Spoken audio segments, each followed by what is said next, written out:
Yeah, that's right. I see the chat. I see y'all rocking. I see y'all coming. Hit that like button as you enter the building. You know what I'm saying? Hit that like button. Show your love. Show your support. You know what I'm saying? This that dope soul. This that new thing. Nobody don't know about it.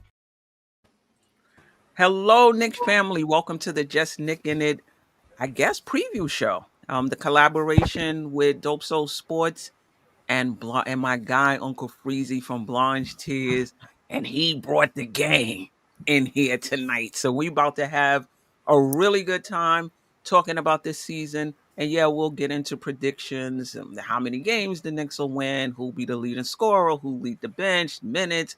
We'll get into all of that, but I do want to start with the overall stuff. Is it finals or bust for this team? Is it fair to expect the first year coach to win a championship? How will Brunson and Cat take to this really up-tempo style? I mean, Mike Brown said in the press conference I listened to today, they're not even playing as fast as he would like them to play yet. So anyway, let me get the gang in here. Shout out to everybody listening, the replay gang, the silent listeners, those in the chat. Woo! Nelly. Whoa. We got this is like, I don't know if this is a crossover or a takeover because Ajay is not here tonight. Jarrell is not here tonight. Um, but we got Jeff, obviously, one of the resident panelists from Dope Soul Sports, Uncle Freezy, the owner and creator of Blorange Tears, and he's joined by three of his panelists. Bob, welcome to the show, first time. Coach, appreciate you dropping by. Appreciate your takes on Blanche Tears, and Delano Still Jr. in the house. DSJ got a lot to talk about. How's everybody doing? Fantastic. Great. Good. Excited for the season. Yep. It's been a long time. Tomorrow. I love you tomorrow. Let's go. Yeah. I mean, well, we got 2 more days, right? Yep. 2 sleeps. Oh, 2 sleep. 2 sleeps. I like it. All right, let's just get into it. Last year the Knicks lost in the Eastern Conference Finals, Game 6. Many thought that team was good enough to make it to the Western Conference, to the NBA Finals, and maybe even challenge OKC when you see how they struggled with with Indiana. But focusing on this season, what's your expectations of the team this year? Is it finals or bust for you? Jeff? Well, let's let Uncle Freezy go first as the guest, and then Jeff will come to you, and then we'll get to the others. Okay. All right. Well, I'll say this. My expectation is that the Knicks will definitely be a major player in the NBA and be a monster amongst midgets this year. Because of a lot of different things. Mostly because we get the second year of Karl Anthony Towns, second year of Mikal Bridges, and third year of OG Anunoby. Right? By the fourth year of Jalen Brunson, you basically know what to expect. But when you couple that with Mike Brown's innovation and the NBA landscape being as it is basically set up for the Knicks to be to have a pretty impressive season. And when you consider how the Knicks have excellent execution in the half court when they can spread the floor with 3-point shooting, and then when you sprinkle in the ingredients of picking up the pace, which was a blind spot for us, I think that opens the door for the Knicks to have a very, very impactful and impressive season. Is it finals or bust for you? Every year is finals or bust for me. Oh, wow. And if for me, it's every year is. Right. My expectation this year, and I know I spoke to you guys in in previous years of how I think the previous coach may have derailed some seasons because of decision making. And so I honestly feel like the last 3 years we could have squeaked out a championship, whether it's how Derrick Rose and Evan Fournier was on the bench and Tom Thibodeau chose to go with Deuce against Miami when Emmanuel quickly had the ankle sprain, when Josh Hart had the ankle sprain, or when he took out Dante DiVincenzo when Dante was on fire in Game 7 against Indiana. And then this year when he sat Mitchell Robinson when we needed defensive stop. I feel like the Knicks could have been championship contenders or champions in either of those years, at least appeared in the finals. So this year, to me, is no different. I think the ingredients are there and have been there. I think we upgraded. I think it's, for instance, I think we went from garlic butter to truffle butter, so to speak, when it comes to the ingredients. If y'all understand what I'm saying, I think we upgraded from sparkling wine to champagne is basically where I am with it. So is it championship or bust? Absolutely. Not just finals or bust, championship for you. Championship or bust. Yep. Because I think the ingredients have been here for years. It's just the cook may have been dyslexic. Okay.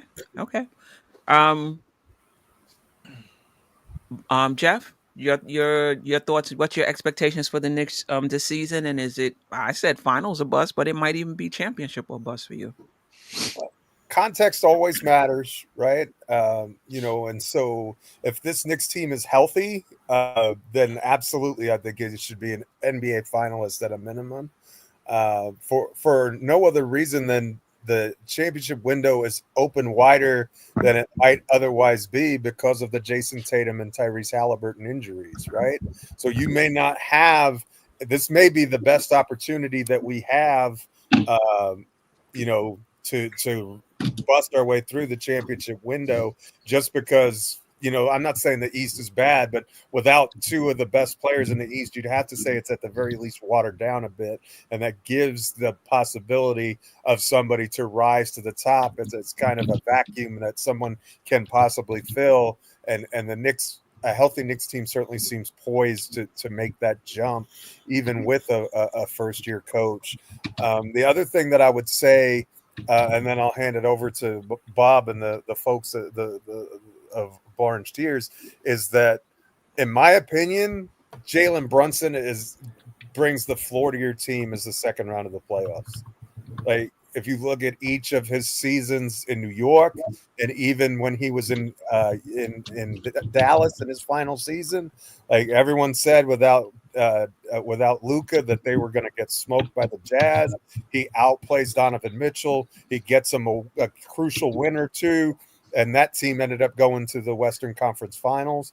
And then with the Knicks, he year one here, they made it to the second round. Year two, second round. Last year we made it to the Eastern Conference Finals. So I really feel like that's just kind of the player that Jalen Brunson is, in a similar fashion to what Patrick Ewing was when he was at the height of his powers. We were always a second round of the playoffs team at a minimum.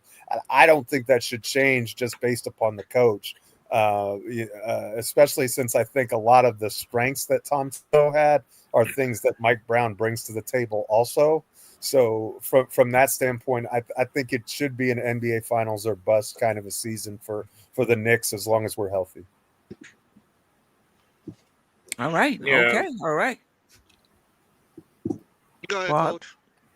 Oh, And you want then, me to go? Hey, Coach. what I was saying was, in my opinion, despite the coach these last few years, you can argue that this roster was constructed in a way by the front office that we were an Eastern Conference Finals team technically the last 3 years, but if it wasn't for injuries. I know it's easy to say what if, but we saw what's happened the previous 2 seasons before last, that we unfortunately had 3 years ago with Randall being banged up and Brunson, we had injuries. And then the following year, when we had 3 of our bench players in the start lineup, and Josh Hart and DiVincenzo had to step up a little bit. And, Ihart, and we had all these injuries last year, and we were still 1 game away from the Eastern Conference Finals. So I think our team has already been constructed, but we haven't had the luck with the injuries. But then last year, when we were healthy, unfortunately, we got exposed on the other end from our ex, I'll call him. So with that being said, I think regardless of the coach, the talent of this team alone is an Eastern Conference Finals team, no matter what. Now, for me, any season that doesn't end in a championship is a disappointment. I wouldn't say it's a bust per se. This year's team, though, the way it's constructed, there's no more excuses. I would consider it a letdown and a bust, and we couldn't say it was Thibodeau's fault if we've come up short this time. So, in my eyes, in this market, New York, when Dolan's not afraid to spend money, the expectations here are always that, even though we've come up short, we're supposed to have a championship mentality here, and because you got the Yankees, the Mets, the Giants, the Jets, the Knicks. There's just expectations here from our fans, and even though it hasn't happened, that's what I expect. So at this point, for me, it is championship or bust, because I've been waiting long enough. But Okay. I'd be lying if I said I wasn't. I'd be happy if we made the finals and we lost a tough 6-7 game series to somebody who was just another juggernaut on that West Side. But I see this as the beginning of a little 3-4 year run with this core. But I'm hoping this is the beginnings of. So I'm gonna switch the question up a little bit, and whoever is left, Bob and Delano, still you can chime in on that question. It's so many of us, everybody may not get the same questions, but again, if you want to chime in on the previous question, you can. Talking about finals, finals or bust. Is it fair to expect Mike Brown in his first year with this team, with this roster, first year installing his system? They're playing a whole new way, right? It's not like they're playing, Brunson and Cat have to learn a different way of playing. It's a totally new style as well. And I think Brunson, he looked good in the last preseason game, but part of that also, a lot of the regulars were out.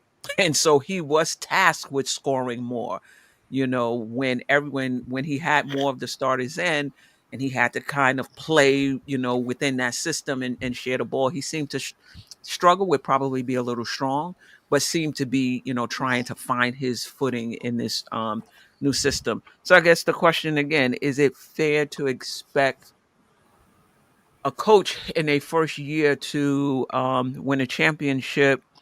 And then how much of it is on is on the coach? I think with Tom Thibodeau, the criticism of him was fair, but because there was such, whatever you want to call it, and whatever you want to call it, against with Tom Thibodeau, nobody really looked at the players and their role either. It was all about the coach. They lost because the coach didn't have the right offensive and defensive schemes. They lost because the coach didn't have the right lineups. Nobody looked at the players missing wide open shots. Nobody looked at the players turning the ball over, particularly against Indiana, and not getting back. And it sounds like it's shaping up the same way with Mike Brown. Mike Brown is coming, with this new offense. The Knicks should be better defensively, schematically. They're gonna be better, and it's kind of shaping up to me that it's finals or bust. And if not, that's all on Mike Brown. So that's like a 15-part question. So let me just break it down. Is it fair to expect a first-year coach to win the championship? And then number two, is it all on Mike Brown? Is it all on Mike Brown this season? Bob? Yes. To answer Queen to Bee, what answer do your you? question, Yes. It's to we answer wait, your it's question, Bob's turn, Freezy. It's Bob's turn. I know Cowboy Bob, it's your turn, right? It's your But turn. remember, this Get is it not right, a Bob. freshman coach, right? This I is not a know. rookie coach on a championship team. Remember, Mike Brown came from Oh, a this dude. championship organization in San We get Antonio. it. He We eventually get made it. it to a championship organization in Golden State. He has coached MVPs. I love Freezy. your And then to passion. say, hey Freezy. man, I love I your don't know Freezy. if he passion. can coach Freezy. Mitchell But Robinson real quick, let me We going just with let me. Cowboy Bob right now. Cowboy I'm Bob. just gonna Is it say fair this. to expect? Question. But they Yes. haven't played.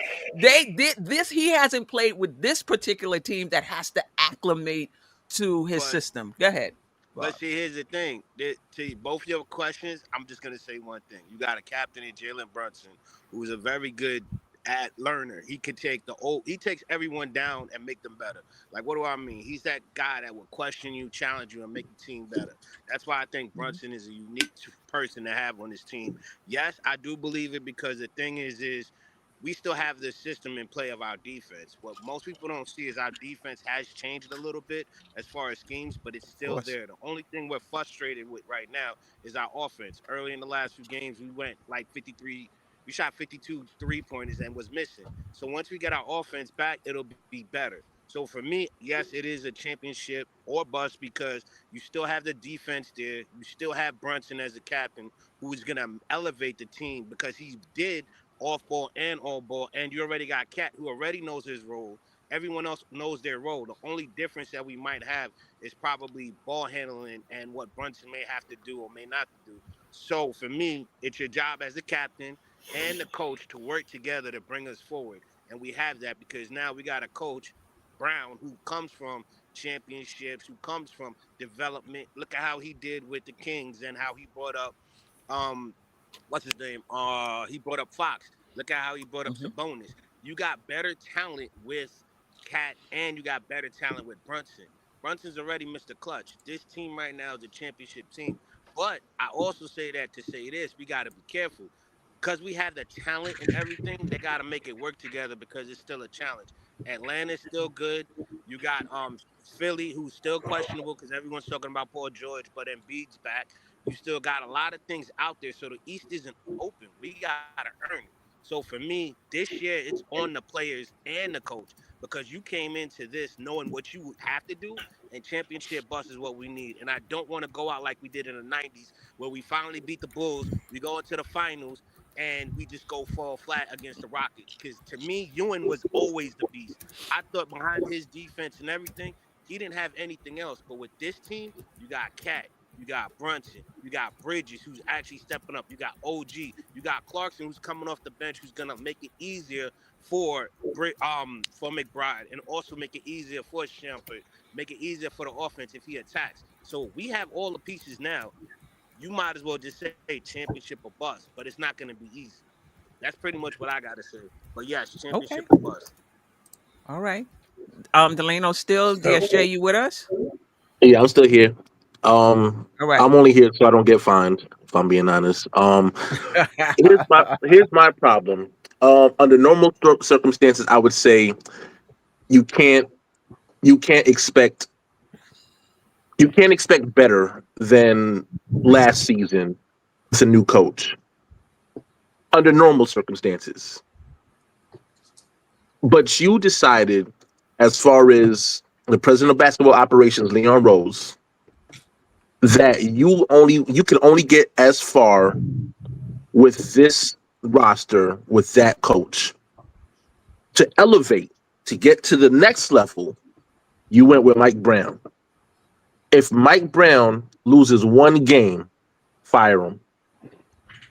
If the Knicks get to the championship and they lose, fire everybody.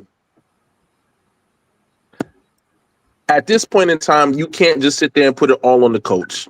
At some point, you have to start putting the onus on the person that constructed the roster, that hired the coach, that put the coaching staff together, that said that this is the team, this is the organization that is going to get us another Larry O'Brien trophy. We can't keep avoiding it. We can't keep doing the song and dance. Oh, if we had another player, if we had another healthy season. No, none of that. We can't keep doing that, because at the end of the day, I'll tell you another thing that we've been also the victims of: losing to lower seeds. Facts. So at this point in time, yeah, I'm absolutely looking at, you have to start putting the onus on not only the head coach, but the person that put him in position, which is the president of basketball operations and the general manager. I don't believe what I'm hearing. But here's the thing: but here's the thing. I also want to say this, because I know a lot of people, the first thing they'll do is, well, who you gonna hire to replace that? So here's what I'm gonna do. I'm gonna give you the answer, and the answer is gonna be widely crazy. But if you think about it in retrospect, it is probably the best answer I can give. Hire content creators. Hire all content creators. We're talking about nothing but Knicks. We're talking about Knicks fan TV. I'll power forward. Blorange Tears, Sports. So we're gonna hire every single one. Y'all all have been hired. James Dolan has all given y'all a blank check. Have fun. So anyway, now I'll deal in reality. The reality is, first-year head coaches that have won championships: Joe Mazzulla just 2 years ago, Nick Nurse with no experience, by the way. No experience. 2019 Nick Nurse with no experience. 2015 Steve Kerr. Jason Kidd. No. And then you want to go back, Larry Brown won his first year in Detroit. Tyrone Lue won his first year with the Cavs. And you want to keep it a buck. I know Pat Riley and Phil Jackson have coached before, but Pat Riley's first year coach of Miami, championship. Phil Jackson's first year coaching the Lakers, championship. And those were experienced coaches. In no way am I saying it can't happen. That wasn't the question. I'm not saying it can't happen. The question was, is it fair? Jeff, I want to get to you, but I do want to piggyback off of something DSJ said. Do they call you DSJ, or is it Delano Steele Jr.? I am DSJ, everybody's favorite troll. The DSJ. original. Okay. I do want to piggyback off of something he said. To win a championship, you got to perform on all three levels. It's not just the coach. It is going to be the players as well. Mike Brown can come in here with his offensive schemes, his defensive schemes, his in-game adjustments. But if the players aren't hitting shots and the players are turning the ball over, they got to be part of the conversation as well. It can't just be the coach. And I'm going to say another thing. It takes 16 games to win a championship. Over the course of those 16 games, there's going to be times when the coach lineups are trash. There's going to be times when the coach is the schematics or the in-game adjustments just aren't there, and a player dropped 50 and we're not even talking about that. There will be times when a player will, in the basketball sense, you talk about a quarterback outplaying the offensive line. Over the course of a 16 game to win a championship, over the 16 game, you're going to have different things on different nights. So some nights you're going to need a player to kind of outplay the lineups that are out there. There's going to be games when the team itself is dead in the water. Like they turning the ball over, their legs aren't there. Like, what is going on? And the coach will turn and pull the 11th guy off the bench who hardly ever plays, and that guy will come in and give the team a spark. My point is, over the course of those 16 games, everybody is going to have to perform. And to DSJ point, roster construction is important. Everybody wants to put last year on Tom Thibodeau, and again, like I said, some of it is fair, but roster construction is important. Freezy, I'm not. I said it's fair. I'm not. I'm not arguing. I'm saying it's fair, but it's not 100% Tom Thibodeau, in my opinion. It's just not. And even on this team right now, everybody's talking about how deep this benching is always great. No, it's roster construction too. This is a championship contending team, and you don't have a veteran backup point guard. That's important. That's important. This is a championship contending team. Mitch is healthy, but historically he's injured. I think we need another big on this roster. I was talking to Anthony D today. Shout out to Anthony D. Isn't He's Clarkson a content with. veteran point guard technically? Excuse me? It's just because Clarkson's not your particular prototype of what you think a point guard is. He's It's a not veteran about point guard. No. No, he's When not. I'm talking about, hold on, somebody that can manage a team. Clarkson does not come across to me as somebody that can manage a team and make good decisions. Can he play the point guard position? Is he a better passer than advertised? Absolutely, he is. Can you get away with Clarkson in the regular season? Absolutely, you can. What I and maybe I need to see this over the course of the season. I'm not sure about Clarkson's decision making. If Brunson gets in foul trouble, if Brunson has to miss a game, um, uh, if Clarkson is that decision maker, right? So to me, you need to have 2 point guards, in my opinion, 2 veteran point guards, in my opinion, behind Brunson. So my point is,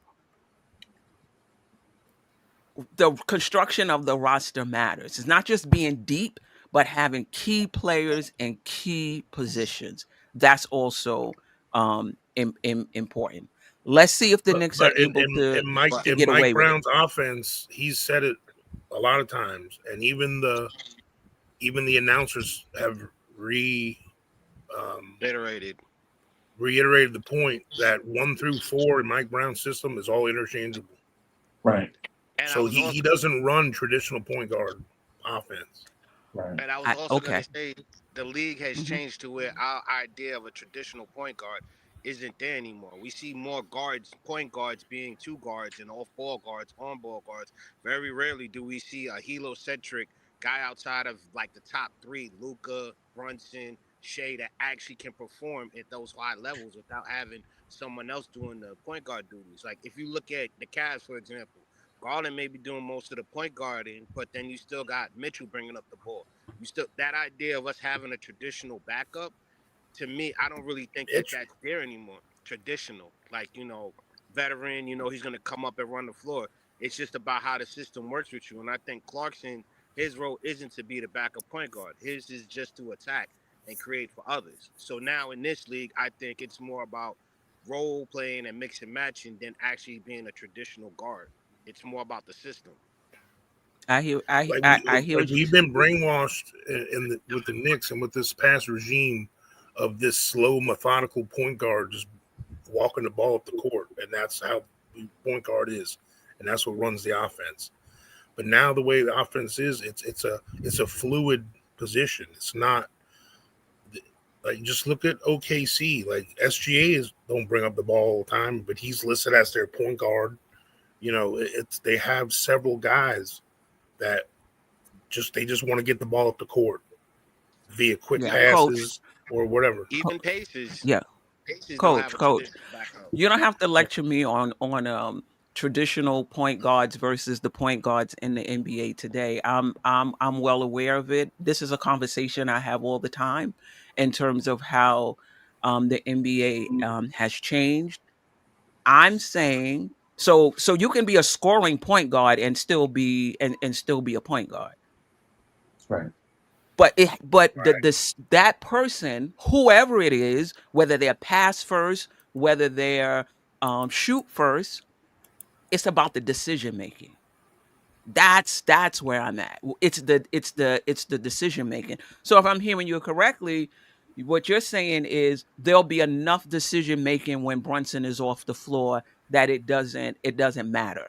Because what Yes. I'm looking for is somebody, and it could be anybody that's going to say, look, we done came down and jacked up 3 shots in the first 3 seconds of getting the ball over the court. We need a good shot this time. Now, if you want to say that's just something they're going to do collectively in that second unit, okay, that's fine.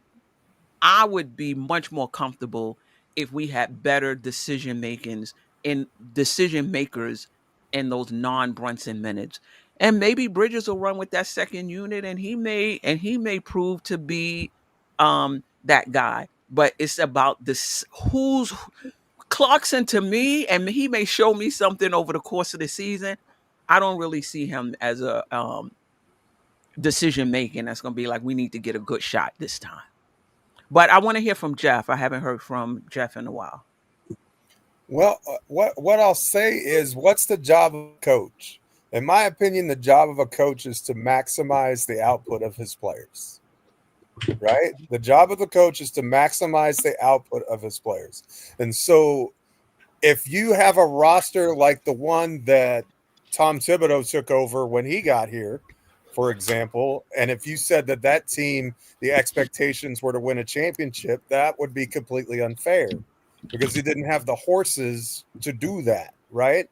But this team has already shown it was within 2 games of the NBA Finals a year ago, and really, if you don't collapse in the fourth quarter of game 1 against Indiana, you probably make it to the finals and get blown out by OKC when you get there.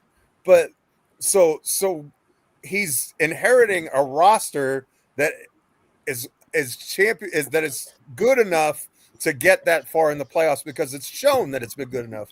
So and I think that most of us would agree that Tom Thibodeau was fired because the feeling was he didn't maximize what he had on the roster. So if you came within 2 games of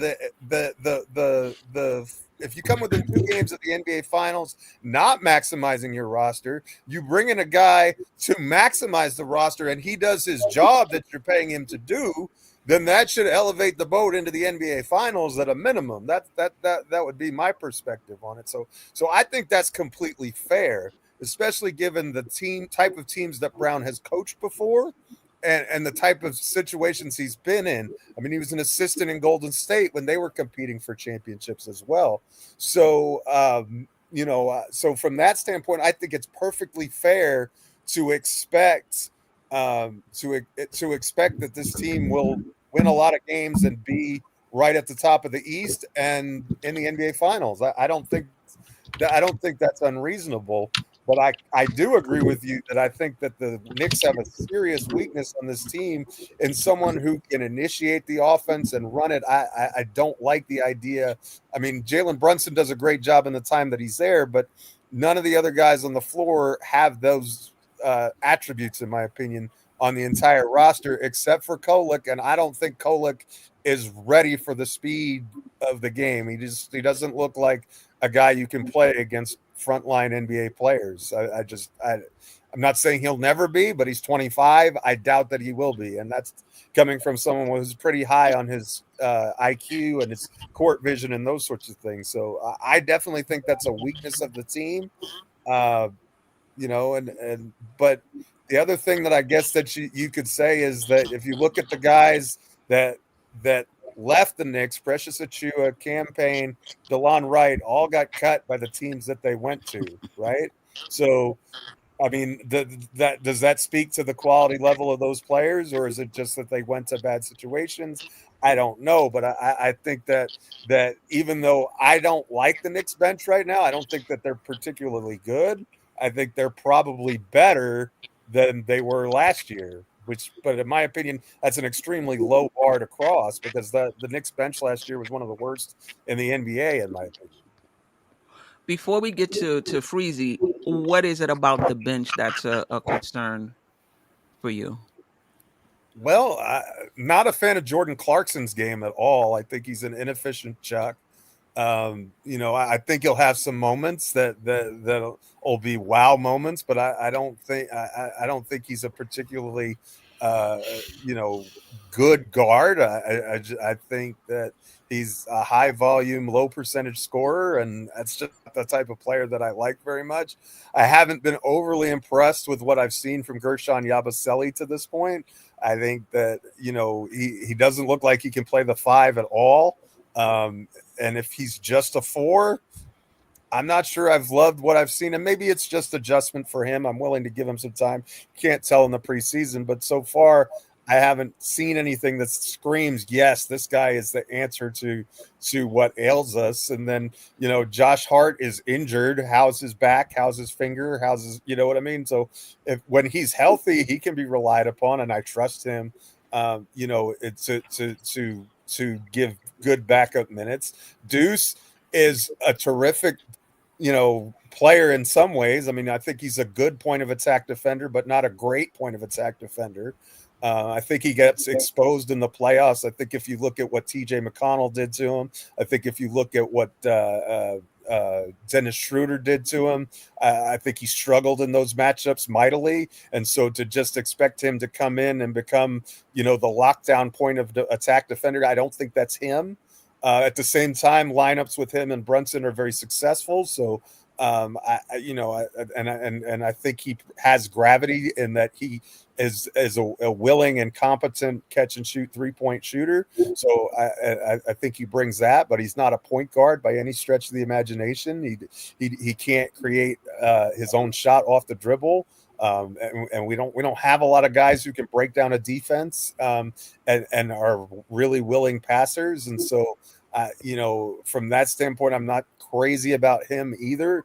I think Ariel Huck-Porty shows some nice things, but again, I don't want to have to rely on him as much as we're going to have to with, the ambulances sitting on Mitch's doorstep. Even in game 1, we don't Robinson's going to play right now. So, I don't have a lot of confidence in him either. So that's 6 through 10 right there. And so I'm not sure that we have a fantastic bench. I think they're better than last year, but I don't know that they're great by any stretch. They're not as good as Oklahoma City. That's for sure. Yeah. It remains to be seen. Mike Brown mixed and matched a lot in the preseason. It wasn't like he went with his rotation to try to get those guys reps in the regular season. I mean, excuse me, in the preseason, he kind of mixed and matched to try to get a good look at, different plays and different combinations. So, maybe that the bench will come along as the season progresses. Freeze. I just have a question because I hadn't heard the basketball reason why the Knicks don't have a point guard. That's what I was interested in just hearing. I heard I heard the personnel reason, but I didn't. The basketball, sure. Well, for me, the basketball reason is I want to win the non-Brunson minutes. When Brunson is not on the floor, Brunson right now, and again, maybe Bridges will change this. When Brunson is not on the floor, how does this team perform? I'm not confident. And listen, I hope they prove me wrong because I hear what you're saying. The way Mike Brown runs his system, Deuce, Clarkson, Hart, and whoever is out there, they're gonna do enough to score and defend, and you don't have to worry about the non-Brunson minutes. I hope you're right. Now, if one of those guys were a better maker, I probably would feel more comfortable. But Queenie, that's where the conversation takes the turn. That's what the conversation, because when you're talking about Tom Thibodeau's offense, your decision maker has to be pristine 100% of the time. With Mike Brown, he's simplifying the decision making so that anybody can be the point of attack, can initiate the offense. This is Mike Brown is saying this every day. Mike Brown is saying, "Hey, y'all, I'm simplifying this so that 1 through 4 can initiate the offense from any angle on the floor." He's saying it every day. And then when we come back and say, "Well, no, I understand what Mike Brown is saying. I need John Stockton to come off the bench." It's not about John Stockton. And I hear what you're saying. I want to see it. And I think it's going to work well in the regular season. In the playoffs, behind Brunson, I believe you need a veteran floor general, in my opinion, that can understand the moment and make the right decisions. Oh, I would like the Knicks to at least have that on the bench, because it's not just when Brunson is healthy. So Brunson is healthy for 82 games, and the second unit is running his system, and with his system you don't need a lot of decision making. The system kind of makes the decision, as long as it's simplified, to your point. Right. What if Brunson misses games? What if Brunson um what if Brunson gets hurt, or gets into foul trouble? For me, not having a veteran point guard on this team, to me, may prove to be an issue, and maybe I'm wrong. But I hear what you're saying, Freezy. The system is such that you don't need it. I hear you. Right. This is Right. the discussion we had on Dope Soul when Mike Brown was hired. Do you even need a floor general? So I get what you're saying. We've had this conversation before. Right. But the thing I'm getting at is I think we're mentally painting ourselves into a corner, not accepting the fact that the way the roster you use to start the season doesn't have to be the roster that you end the season with. You start the season, and I know y'all already know this. I'm just saying this out loud for myself. You start the season with a roster, see how much juice you can get from the squeeze. If it's not effective, then you start going out and getting the pieces that you know that you're missing. You don't go out and get pieces beforehand and then waste the asset, because you may have duplicity somewhere just in case somebody gets hurt. But now you're missing an asset that you could have used for a real need, right? I think we're in this enviable situation where the Knicks have a super talented roster, a lot of good guys on the roster, right? Our thing is, start the season with these guys, see where your deficit is, your glaring need, and then go address with the assets that you have on your bench, not touching your rotational guys. Because if we do go out and get a point guard, and Clarkson is the guy, and Bridges, to your point, with the second unit, does his stuff, now you went out and got a point guard for Nothing. Like OKC did when they went and got Alex Caruso.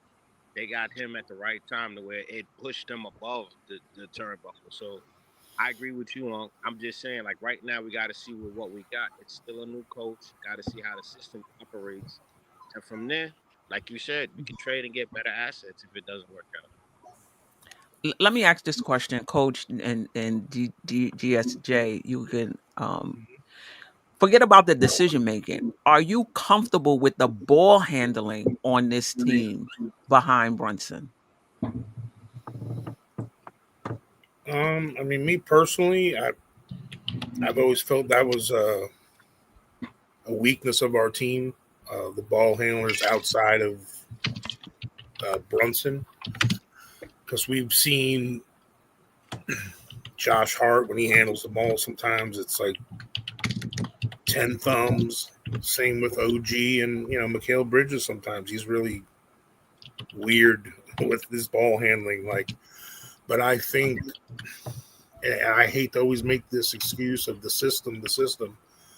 I just think guys like Bridges and OG and Hart and Deuce McBride, they're more built for transition ball handling, if you know what I mean, like running the court, but like to methodically dribble up the court, back someone down, go between the leg, and like that kind of dribbling and ball handling, not so much. But in this faster paced transition game, I think those guys will notice an uptick in their quote unquote handling. And I don't go by the opinions of highlights and pundits and like the Jordan Clarkson opinion for me, I go back and I watch, like I'll go on NBA.com advanced stats and I'll look at, like I looked at the last 2 or 3 years. You can go on there and look at a stat like assist, and you can watch that replay again. I've watched Jordan Clarkson the last 2 or 3 years change his play style because now he's a little older. And yes, he still has that Greek-like mentality. That's just part of Clarkson's game. But he seems to be more willing to distribute and pass, even though they hasn't come across as assists as stats in the preseason. I have noticed him pass the ball and do that extra pass on a kick out to a guy in the corner, and I've seen him do some of these decision-making passes, which I was happy to see. And I feel he's a great ball handler. I think Deuce's ball handling got better. I hope maybe he worked on that this offseason. I have noticed him dribbling better, and I hope that translates to the regular season. Kolek, I just want to see Kolek. Before I have a definitive opinion on him, I want to see him actually run with other NBA Quality players. Yeah, quality starting players instead of, because he's always in there with other chumps or other guys not on the roster on the other team and our team. So and G League stuff, it's hard to get a good taste of what he can do when he isn't surrounded by other great players. And, you know, some guys there's parts of his game that I think will flourish if he's around Bridges and OG and Cat, you know. So, long story short, I think the system, but in general, I don't think our ball handling got much better per se. I think Clarkson does have more ball handling than he gets credit for. And just by getting a year better, I think Kolek and McBride are better. And OG and McHale and Josh, I think, are going to be – the system's going to make their ball handling seem better, even though I don't think it's improved technically. So.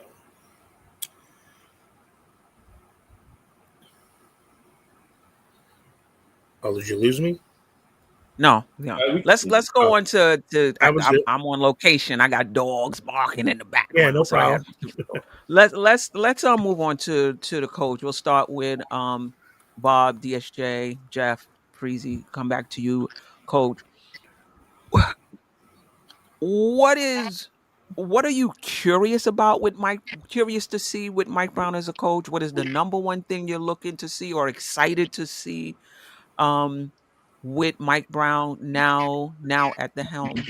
Bob, let's start with you. Honestly, I want to see him pick up where we left off last year. I think he's capable of doing that. But to be honest, I want to see more interaction. I want to see more of the team being behind him, because when we had our former coach Tibbs, it was structured, military. It wasn't like you felt safe and fully believed in him. I want to see Mike Brown express his emotions in developing this team, making them better. Like, for me, something as simple as like what they did with practice, where they had to make 3 free throws, and Jalen Brunson was like, hey, if we make it, you guys win. Something like that. I know you guys may not agree with it, but the fact that they're able to crack the ice and be like, all right, we can do something to please you guys. They got to laugh. Now let's go ahead and play. Like, they give them that relax factor to where they can play into their best abilities without having to feel pressure of, I'm going to get pulled out of the game, like how we know Tibbs was with his players. Like, if Josh Hart did something crazy, he'll keep Josh Hart in, but then pull McBride out or Dante out. Like, he'll pull whoever he wanted out. With Brown, I just want him to be that coach that's like, I got you guys' back. Let's go out and win the championship. So my expectation is to pick up where we left off last year and actually get to the finals and win it. Okay. And all right. Another 50-win season. Like another 50-win season. DSJ, what do you want to see from Mike Brown, or maybe it's something you've seen already that you're happy with compared to Tom Thibodeau or last year's team, or just in general? Well, for one, I want to say that the fact that he's absolutely utilizing the roster. We got glimpses of Pacome Dadier last season. We got more. It feels like we got more opportunity to see him just in preseason than we have all season last year, which is crazy. Um, at the end of the day, my concern will always be whether or not the system that is implemented by the new coach fits the roster. What I mean by that is we got guys that are veterans on this team, guys that have been there for you know what I'm saying, at least, you know what I'm saying, 8+ years, right? What worked for him in Sacramento was the fact that these guys were young, literally young, talented guys that were in the league for basically a you know what I'm saying, a breath of fresh air. We don't know as far as what this new system will look like in real time um with guys that have a little bit more years under them. You know what I'm saying? Mhm. Whether or not that fast pace will work with veteran teams. That will always be my concern up until I see it working. So far, I've been pleasantly surprised with the way that everything has gone. Um, I'm happy to see what Tyler Kolek did against Washington, even though in a losing effort. But I mean, at the end of the day, you're playing your starters versus, you know what I'm saying, your situational guys. So I didn't look at that loss as a loss more than it was just learning the value of the team members. So I think what he was able to do kind of answered the question as far as whether he was has the ability to be a good backup or at least a serviceable backup. You know what I'm saying? Even if you're looking for something better, you know what I'm saying? If you're still looking to upgrade the position of, you know what I'm saying, maybe a backup floor general, you still have something serviceable in Kolick. And as long as that's what's going on right now, I'm cool with that. I'm all right with that, you know what I'm saying, that position, that play. Um, so for me, Mike Brown's system really will always be kind of in question until maybe the third or fourth game. Because then at that time, I think we can see and start to see what the breakdown is, what he is trying to implement, unless it changes game to game. You know, Terry Stotts was kind of good with that one. He was kind of a game to game guy until, you know, it just became like fourth quarter situational. Okay, you know, in a tight game, we're going to give the ball to Dame and let Dame go crazy. Um, when it came down to Kenny Atkinson kind of developed the same thing when he was with Brooklyn. Um, so I think that as far as, you know what I'm saying, I hope that we can see within the first 3 to 4 games what Mike Brown is trying to implement, utilizing everybody. Um, and hopefully, again, you know, in terms of solving the point guard situation or the backup situation, that Kolek does take that leap, because I do feel like Miles McBride has 4 years of still needing the assist of a screen or a pick and roll to get free from a defender.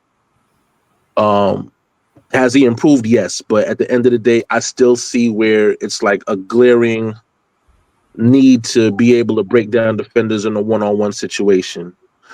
Um, so for right now, I'm okay with what's going on. I think in about 3 to 4 games, I think we can develop a certain level of understanding of what Mike Brown is all about in terms of what it's going to take on the floor. Jeff, what are you most looking forward to from Mike Brown and the change? I I want got to you, see. Freezy. I got you. He's chomping at the bit. I'm interested to hear what Jeff has to say. I know it's going to be crazy. I want to see the defense. I want to see how versatile it is. I want to see what the basic concepts are, because I don't want to see a lot of Mikal Bridges at the point of attack trying to guard a screen and roll with Cat coming up top to as the helper at you know, in drop coverage like we saw like 9,000 bajillion times last year to tragic effect. So I'm looking to see how he's able to utilize the defenses to improve what this team does, how he's able to hide Bridges and Towns, maximizing those units on the floor. Brunson and Towns. Brunson and Towns. I'm sorry. Yeah, Brunson and It's okay. Towns. So, and maximizing how we utilize Bridges and Anunoby, as far as who's on the point of attack, how they're mixed and matched, who's doing what, and with Robinson especially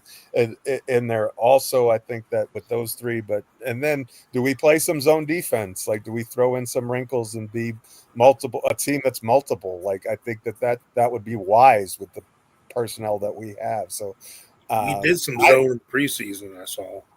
Yeah, and so I want to see more of that. I want to see what the defensive concepts are, how he wants to run it, what are his preferences, how is this team going to guard and defend? I look, if he can make that Sacramento team the top offense in the league, I have no doubt that with the talent that's on the Knicks, he can make them into an elite offense. Like, I don't think you have to be a rocket scientist to make this team elite offensively. I think you do kind of have to be some kind of a engineer or a voodoo magic person to make them elite defensively. So I'm very curious about that end of the floor.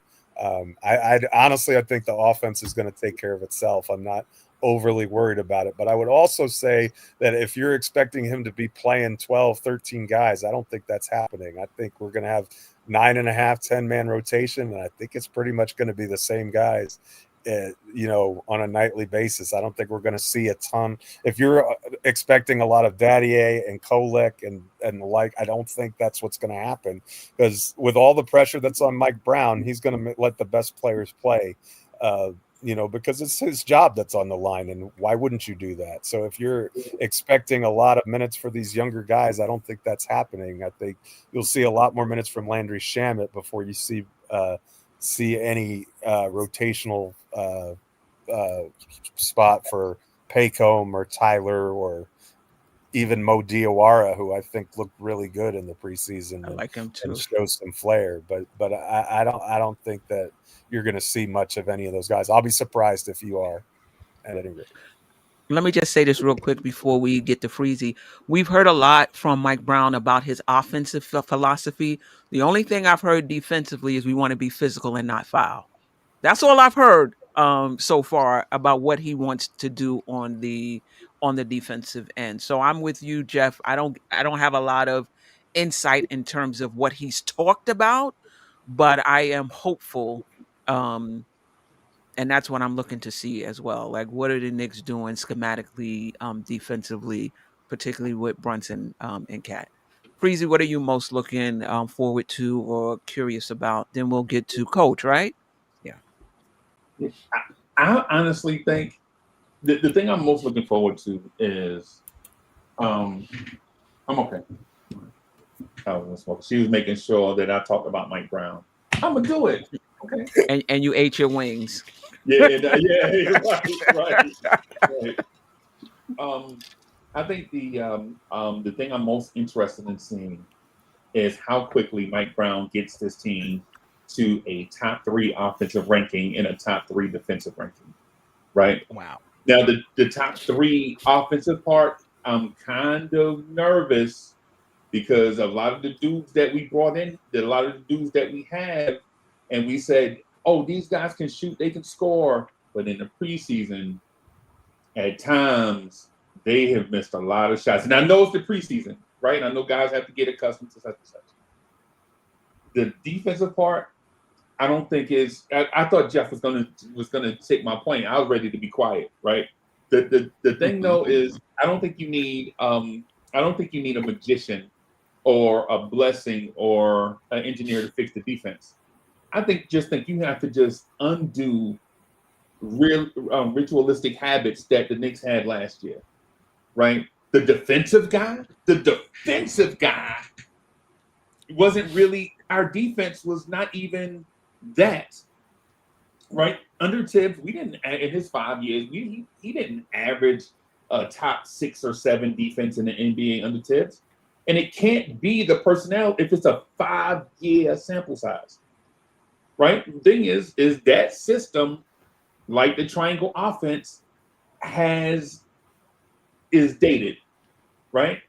What Mike Brown has shown is if you let athletes be athletic in space, it makes up for a lot of the defensive deficiencies that teams exploited last year, right? Instead of us being strong, hold your ground, point of attack, wrestle around the screen and all that stuff, how about if you can't beat the screen, switch it, right? Instead of getting smashed on the screen and then now two guys are open, one guy in the corner and then the guy with the ball, and you're not switching, right? How about just switch it? And we saw this in the Minnesota preseason game where you saw Jalen Brunson guard Anthony Edwards on numerous trips down the floor, right? Did Anthony Edwards legit take the Knicks to town? No, because Anthony Edwards is a great NBA player. He's going to be a Hall of Fame type player, right?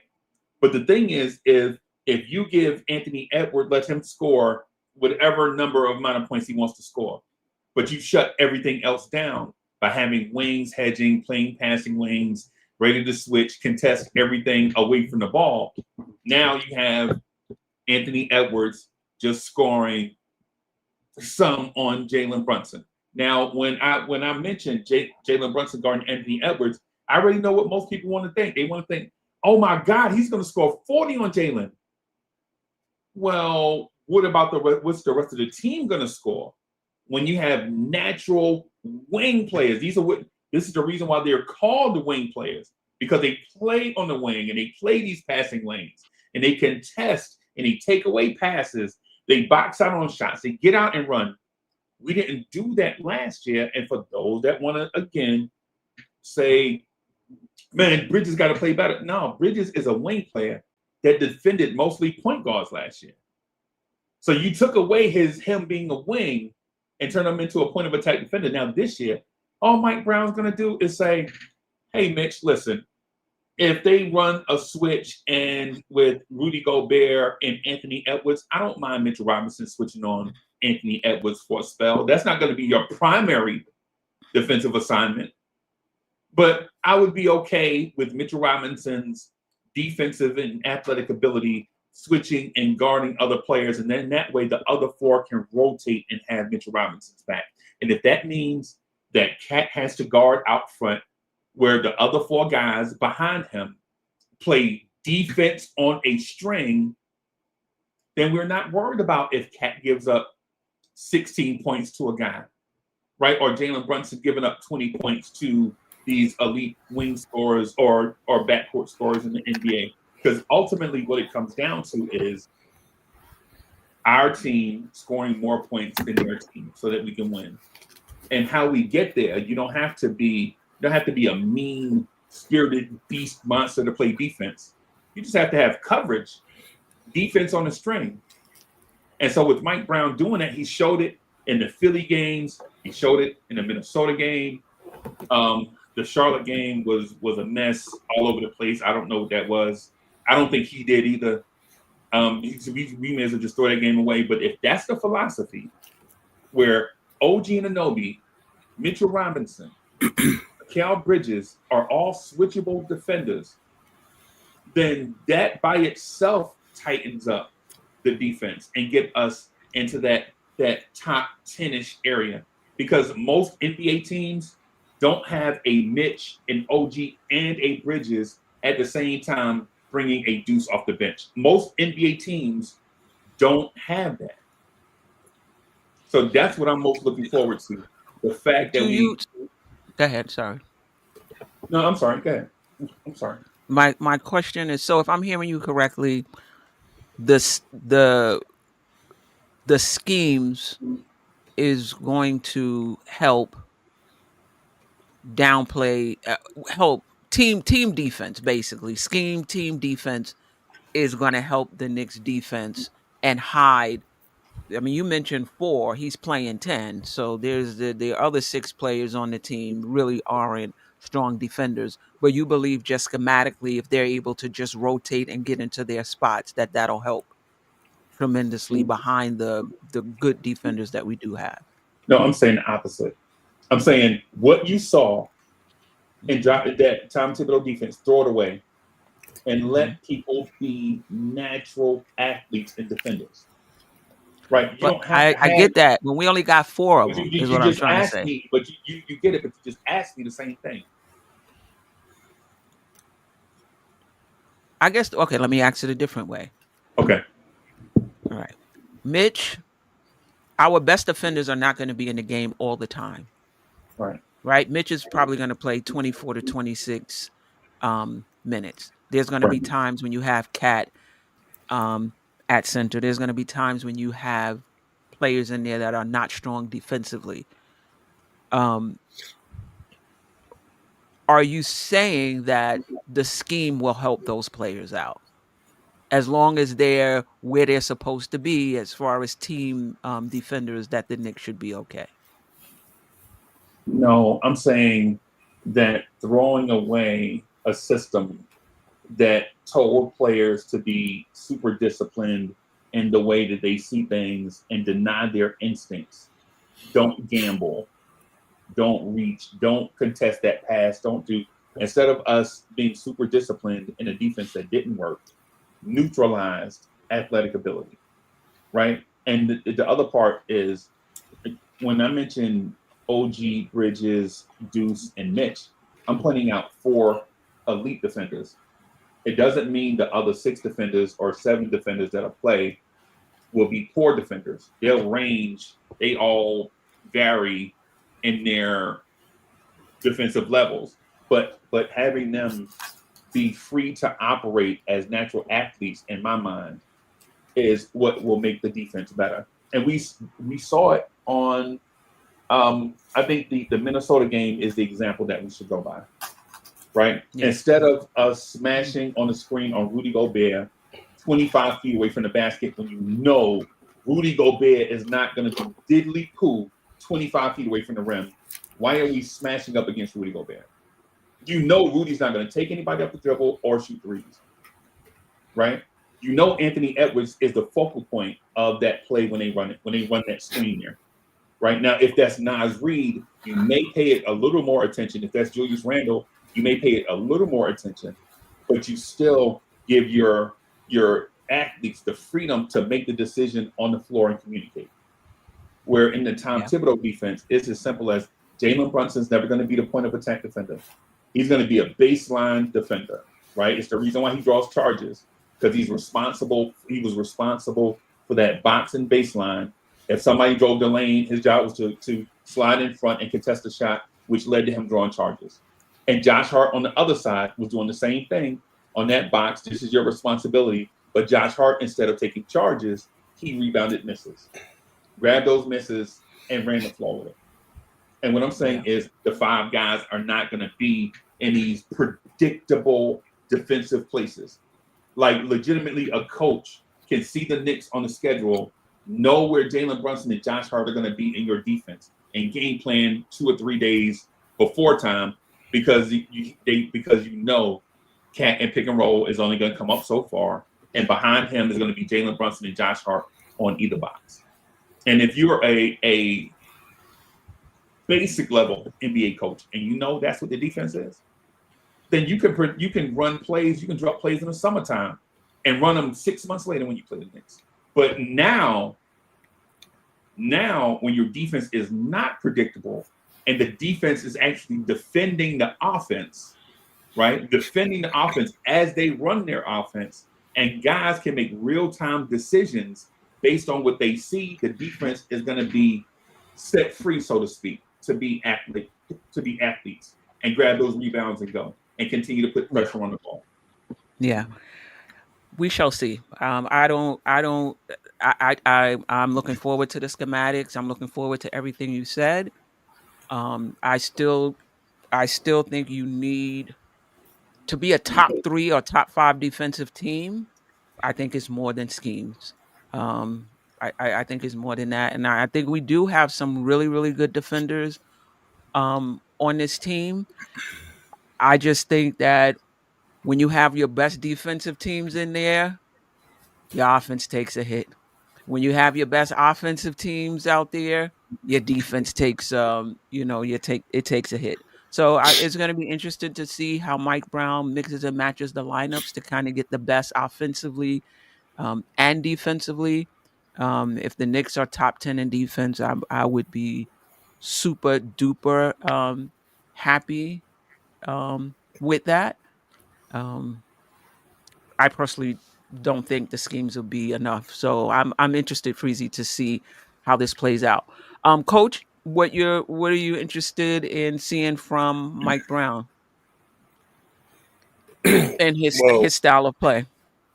yeah, I mean, I think his style fits our personnel. Um, he's more of a coach that's allows athletes to be athletes, um, and not pigeonhole them or give them blinders to this one task. Some players, I've said this on the Blorange show the other night, we have a lot of players on this team that aren't built for that. Like someone like Josh Hart is a better reactionary player than he is given a scheme and a concept to follow through with. The same thing with guys like Mikal Bridges and OG. Like we have a lot of guys that are better reactionary players on the fly than they are. This is the set play. You have this responsibility, and this is all you can do. When you pigeonhole your athletes and keep them from doing things a little bit outside the box, that's when you start limiting your ability. And just it's my personal coaching philosophy. And I think Mike Brown is more that way than our old coach. So with that being said, I've already noticed an uptick, and I know it's just preseason, and I don't know if it's a scheme reason or something he took personally, but I found myself saying out loud on several occasions during the playback watch-alongs, Jalen Brunson's been playing very good defense. I mean, in the preseason, Right. he was making a lot of stops. He was defending really well. I noticed it. I mean, maybe other people did, maybe other people didn't. Like certain players get these stigmas, and some fans, when they fall into this groove of an opinion, like a lot of fans are very, if they notice one or two things that annoy them about a player, they really harp on them a lot. Like for that certain thing they see every time. Like some people, it drives people nuts when Josh Hart turns the ball over. So every time he does it, even if it's once or twice, it just, God, he drives me nuts. You know, the same thing with Cat or Brunson if they make the wrong decision defensively, or something. But just what Freezy said, Cat and Brunson, they're obviously basketball skilled all around. They're just skilled athletes. They're not explosive athletes or super athletic per se, but they have footwork and foot quickness enough to defend a person one-on-one. But they've never had that ingrained in them in their system that they're supposed to do this, or they just defend the guy in front of you until he gets to this spot and pass him off to someone else. That simple. With Thibodeau, it's if there's a pick, you got to do this. You got to drop back if this guy shows this and shows that. There's all these little, making calculus when it needs to just be basic math, sometimes.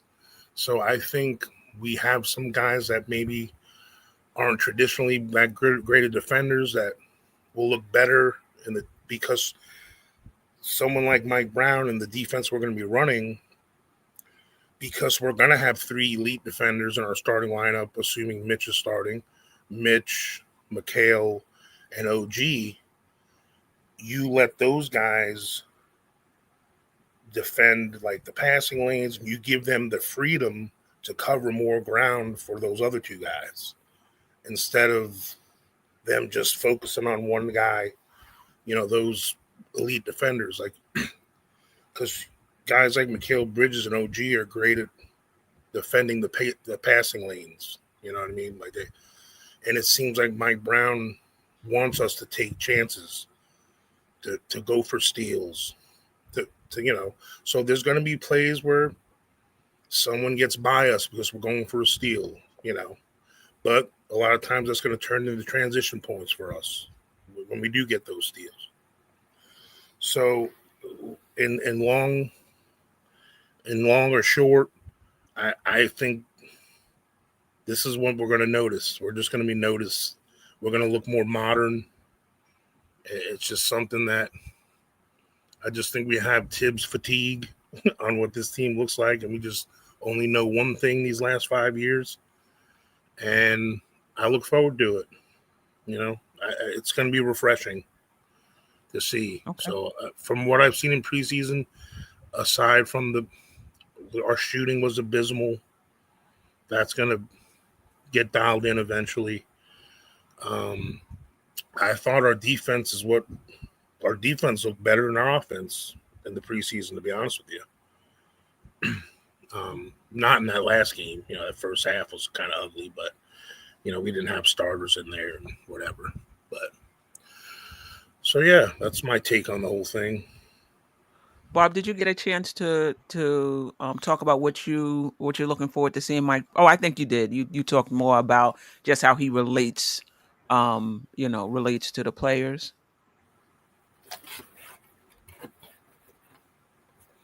Yeah, okay.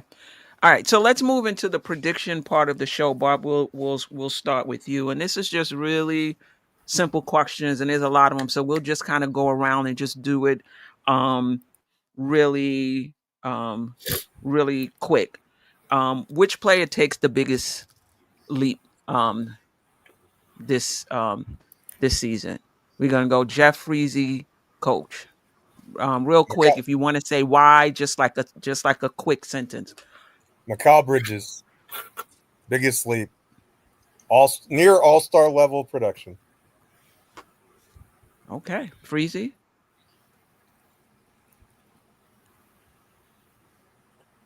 You're muted, Freezy. Oh yeah. Somebody was typing, so I don't know if it was you, Freezy. That was me being No, a I little couldn't worried. hear you. I'm sorry, Queen. I couldn't hear what you were saying, so I had to drop out. I don't know. Okay. Yeah. I don't know. That's a tough question. I don't know how to. Not at this point. I don't know. Okay, that's why it's a prediction. Nobody knows. Nobody knows. Right. But that's fine. You can skip that. Coach, who do you think is going to take the biggest leap this season? Well, I definitely think it's Mikal Bridges as well. Just from what I've been seeing, he just seems so much more comfortable. I see a lot of these little coaching moments between him and Mikal Bridges when I've seen video of like practices and even in game. It just seems like they see eye to eye. But since Jeff already said that answer, I'm actually going to say Mitchell Robinson. I can see. How can he take a bigger leap? Like what would that look like for Mitch? Because he's already pretty good when he plays. I think we're going to be surprised of he's going to actually be looked at more offensively for finishing at the rim, and I think he's going to add that little bit of an offensive wrinkle to his game where he gets that 8 to 10 points a game kind of a thing. And I think that's going to take his, and it's a contract year technically, sometimes them players step it up them years. Okay. Bob, thank you for clarifying that, and I agree with you. I think they will look for him more on the offensive end. Bob, who do you think makes the biggest leap this season? Wow, that's actually a good question. To be honest with you, I know a lot of you guys are gonna say this may seem weird, but I'm gonna say Brunson, because the thing is now you're asking Brunson to do multitask, and when he was with the old system, it was we believe in you, you go. This one we're gonna have to wait. Let's see what you're capable of and how he's gonna change his game. He's still gonna be the captain. He's still gonna be the leader, but we want to see if he can be consistent with this new system. Because the thing is when you bring in a coach like this, where he's wanting to share the ball more, and last year Brunson was a 40% of our offense. as far as bringing up the ball. Now he's probably going to be about 30%. Is he still going to be effective? Is he still going to be the guy that we can trust and rely on? Or is he going to get into a slump and then have to come back up? So if Brunson can be consistent with efficiency, but with less of the ball, I think that would help this team. And that's what I really want to bank on, because everyone else is going to do their part, but it has to come from the top on, bottom down. And I'm holding accountable our guy, Jalen Brunson.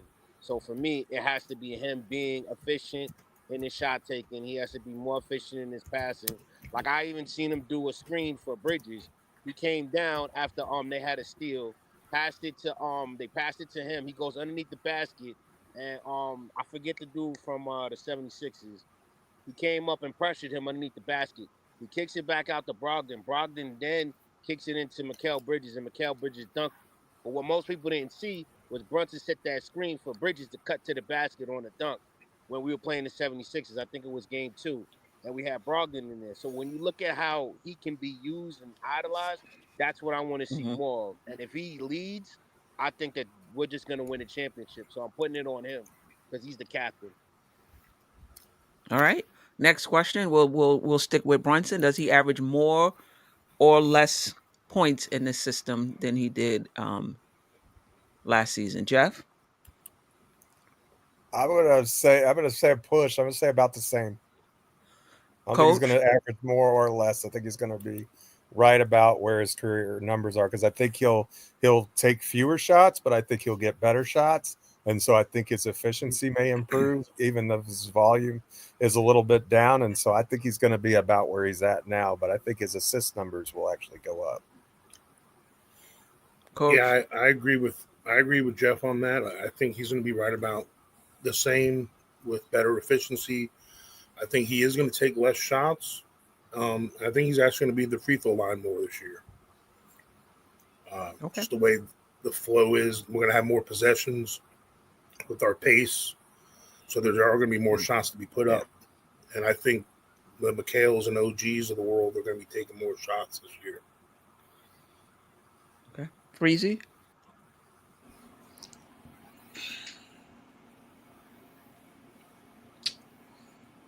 So I have a thought, right? And it's out there.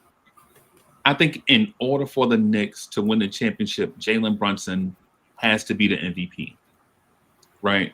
Wow. And if Jalen Brunson has to be the MVP, then Jalen Brunson has to have more impact and more nationally televised games and get more exposure. Now, some of that is going to mean on these random weird nights, say like a Tuesday night in Memphis or whatever it is, Jalen Brunson is going to have to go for 40 or something like that against another elite point guard.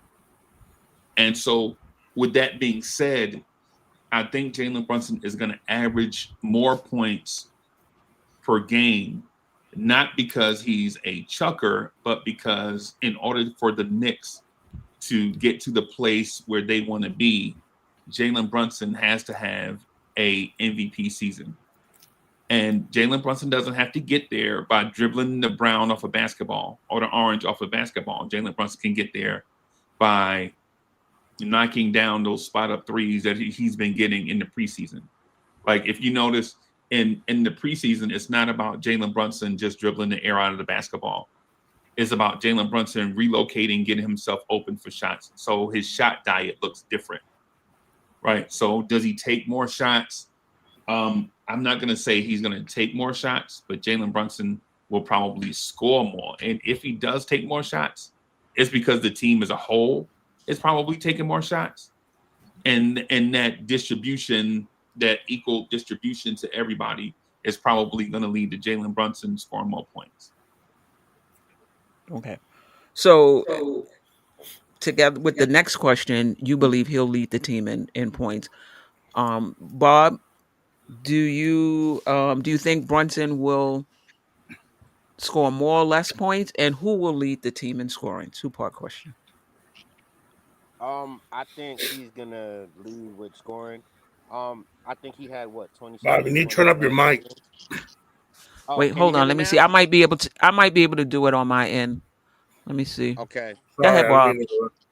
Yeah, what I was saying was I feel that it's gonna be Brunson scoring around 29 or 30 because his 3-point shots are gonna be looking more efficient. And I also think that his and ones are also gonna go up as well. Because when you notice how when he's coming into the half court, he's gonna be able to do 1-2, bang bang, get to the spot, pull up, or drive to the basket. He's gonna be more active at the free throw line. So I see him scoring around 1 or 2 more points than what he did last season, but I see him going to the free throw line like he did 2 years ago when he was number 10, when he was doing 10 a game. Now, when it comes to anything else, I really think that the most impact is we go where our captain goes. So I think it's going to be Brunson doing more points, and I think Cat's going to be right behind him. But Cat would be more when Brunson's resting. So the thing is I want to see them two work together. I really think it's going to be Brunson getting the MVP votes this year. Not saying he's going to be an MVP, but he has to get there, and that's how we're going to get it. Okay. Everybody agrees that Brunson will be the even though the Knicks are sharing the ball more, faster pace, a different offense, that he'll still lead the team in scoring. Jeff, you see different? I think it's going to be Towns. I really do. I think for this team to see the best actualized version of itself, Towns needs to be the leading scorer because Towns has, he's a 3-level scorer. If you can make him the focal point, if you can get him the most shots, I think the more that he scores, the more active he's going to be on the other end because I think that's just how it works. When you see the ball going through the hoop, you tend to be a little bit more energetic on the other end of the court. I just think that Towns, especially when he's at the 5, is really an unstoppable player, and I think he needs to take advantage of mismatches. If they're going to play a 3 on him, then or a smaller player, then we need to go to town on that. We need to have him look. If you've got a smaller player on you and you're outside the 3-point line, don't try and put a move on him. Just raise up and shoot. Like you're a 40% 3-point shooter. You've got clearance. Just launch it. Like get up a ton of threes. Like that's one thing we haven't really seen in the preseason. Towns numbers from 3 are down. There is a number of attempts and everything, but I really think for the Knicks to be the best selves, it means that Towns is scoring and tearing up defenses. And even when he's at the 4, I mean, I think that Mitch's gravity for offensive rebounding can help him get more points too. So I think that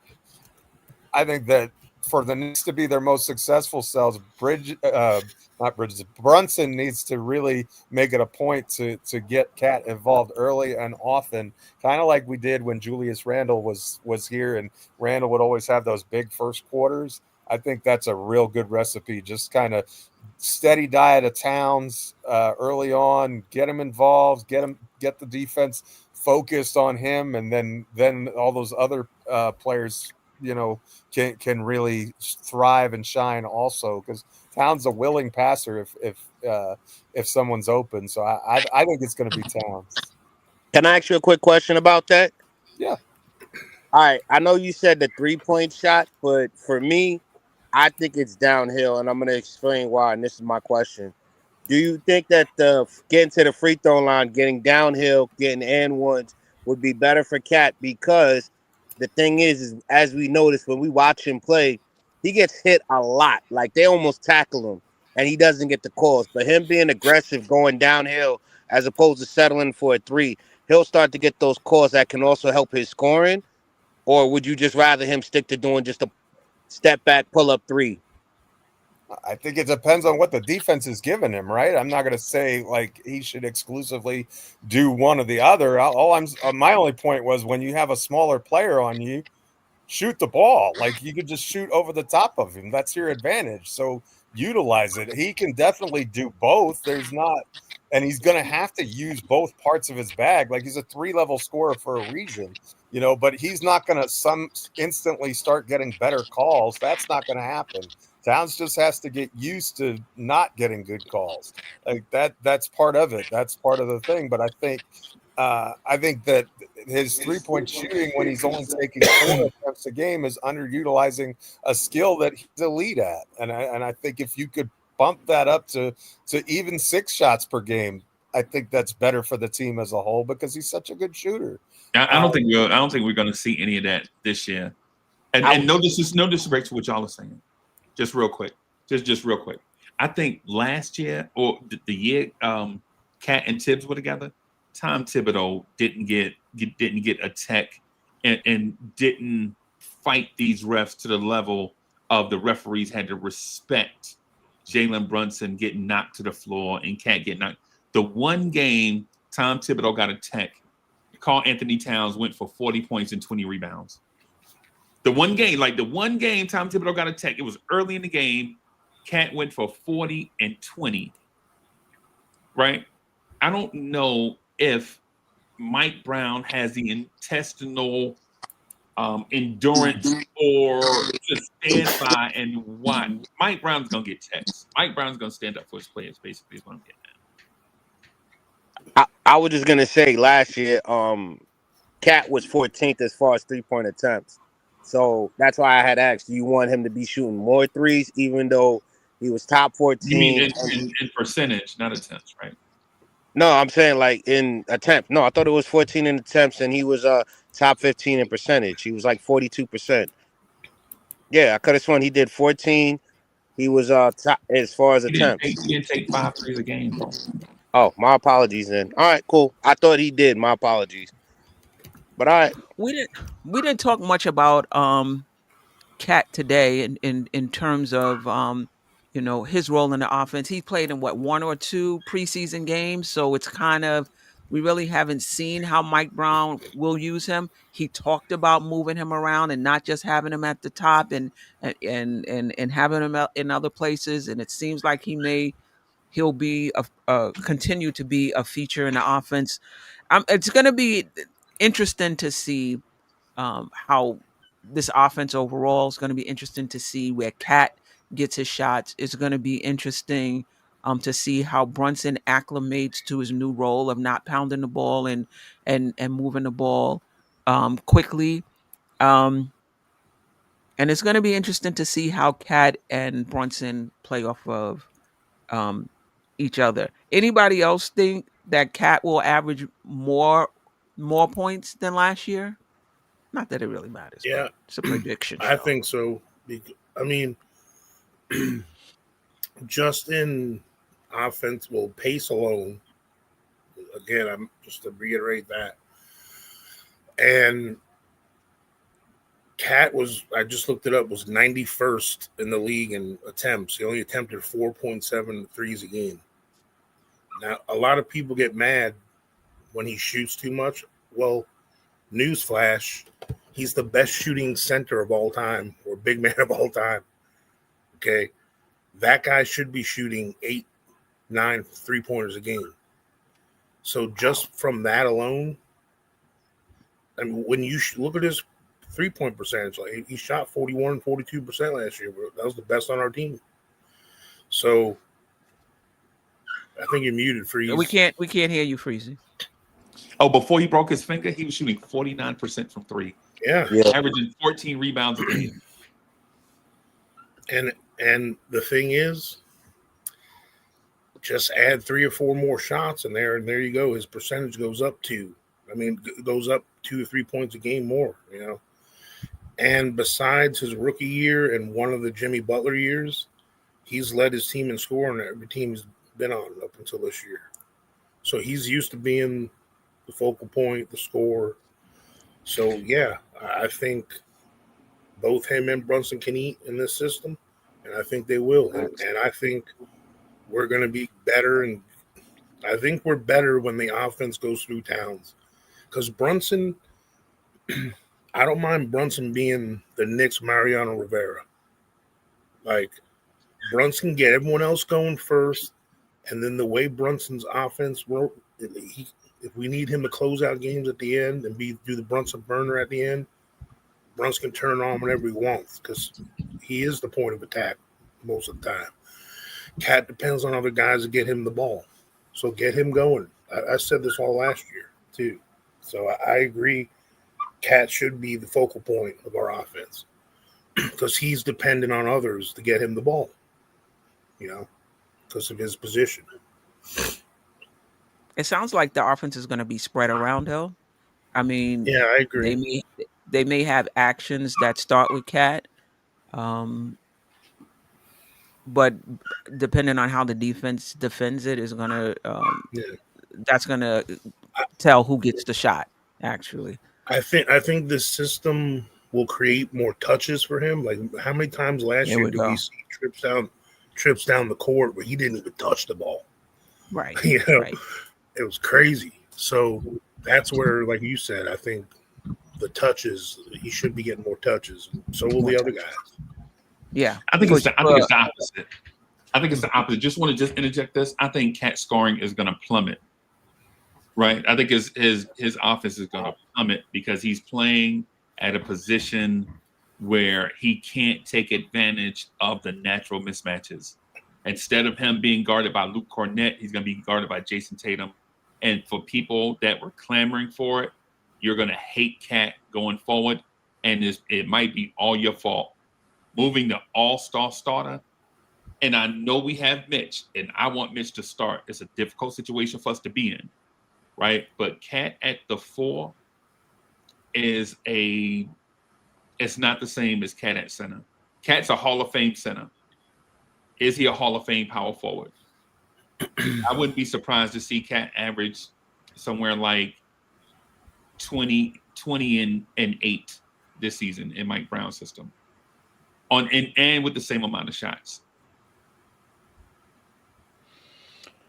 Yeah, that's Freezy. That's not just a fair point. That's a good point, and it's something I've wrestled with. Not that I have any say in how the Knicks, how Mike Brown runs his system, but this is something that I've wrestled with as well. Cat at the 5 is just so dangerous, and Dominant. Yeah. if you put another shooter in that lineup with them, that 5-out lineup is just even in Tom Thibodeau's system, we saw that before January when teams made that switch, right, and put their center on um, on Josh Hart. We saw how the offense was smoking. What gives me pause though is that team defensively was just a hot mess, and so bringing Mitch in definitely helps us defensively. To Jeff's point, there is some gravity with Mitch because of his offensive rebounds, and they seem to be going with him more. So that vertical threat will be there, but that offense is still not going to look the same as it did with Cat at the 5. And you wonder, to Freezy's point earlier, if the defense wouldn't be as bad with Cat at the 5 in Mike Brown's defensive schemes, right, than it was with Thibodeau. I think we're going to see some of it anyway. Again, I don't expect Mitch. Mitch has never played more than 26 minutes. I don't think they're going to extend his minutes this year. He might not even play back to back. He's in load management now. I was listening to the to the press conference, and there was a reporter that kept asking follow-up questions, and Mike Brown was real nice about it. I think after a while he'll probably get tired, but he said Right. he's not injured. He's not injured. They're just managing his load. Season hasn't even started yet. They asked if he would be playing in the first game. He doesn't even know yet. So my point is, Freezy, Jeff, we'll see enough of Cat at 5, even though Mitchell Robinson will start. We'll still see enough of Cat at 5. It won't be if he plays 35 minutes, the 35 minutes he's on the floor, but hopefully it'll be somewhere around 20. 20 minutes a game. 20-ish. Okay, I 20-ish. was gonna say like 20. I think he's going to be at the 5 when Yabusele comes in quite a bit. I Yeah. don't think we're using Yabusele at the 5 that much. He's not a center, bro. Yeah. Right. And I was He's not a center. He shouldn't even be. The reason why he's not in Philadelphia now is because he is not a center when they needed him to play center. Right. Philly basically ran him out. Philly fans, and yes, I've spoken to a bunch of Philly fans. It's not just conjecture, right? Mhm. They basically ran him out of town because of his defense at center, but he's basically an oversized 3 playing the 4 because of his size. If Yabusele was 220, he wouldn't still be a power forward. He'd be a wing player.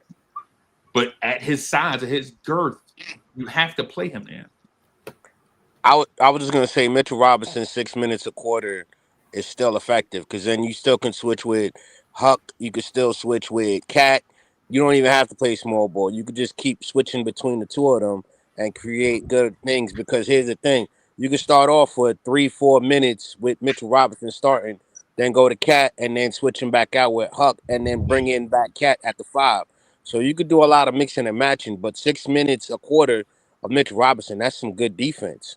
So that's 24 minutes a game. That's effective to me. Yeah, yeah. I think we will. I think we will see that. But great point. Cat won't be the same at the 4 as he was at the 5, but the team overall may be just as good, if not um, if not better.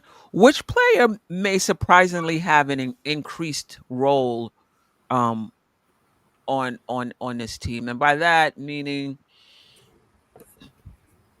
yeah, maybe he's played more minutes than you expected. He would play. Maybe his usage is better than you expected. I think I want to start first with this one, and I'm gonna say I did not mean to put that up, Sherwin. Um, I will. I think I would. I'm gonna say Huck Porty. I'm gonna say Huck Porty. I think that I don't think he's gonna play every single game. But I do think he's going to get in the games. I think Mitch playing 20. If you're starting 2 bigs and you're not using Yabusele at center, who basically it's either going to be Mitch or Towns on the floor at all times, right? At the center position, and on the games in which Mitch doesn't play, or he's injured, Huck Porty may get the call.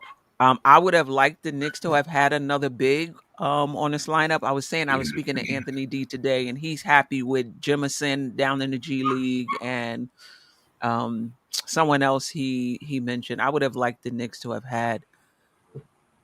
Whether they could have afforded him, where he would have been on this roster, I don't know. But I would have liked the Knicks to have another big. I think Mitchell Robinson's injury history and Karl Anthony Towns, I think we lucked up last year in terms of him being relatively injury free or being able to play nicked up, right?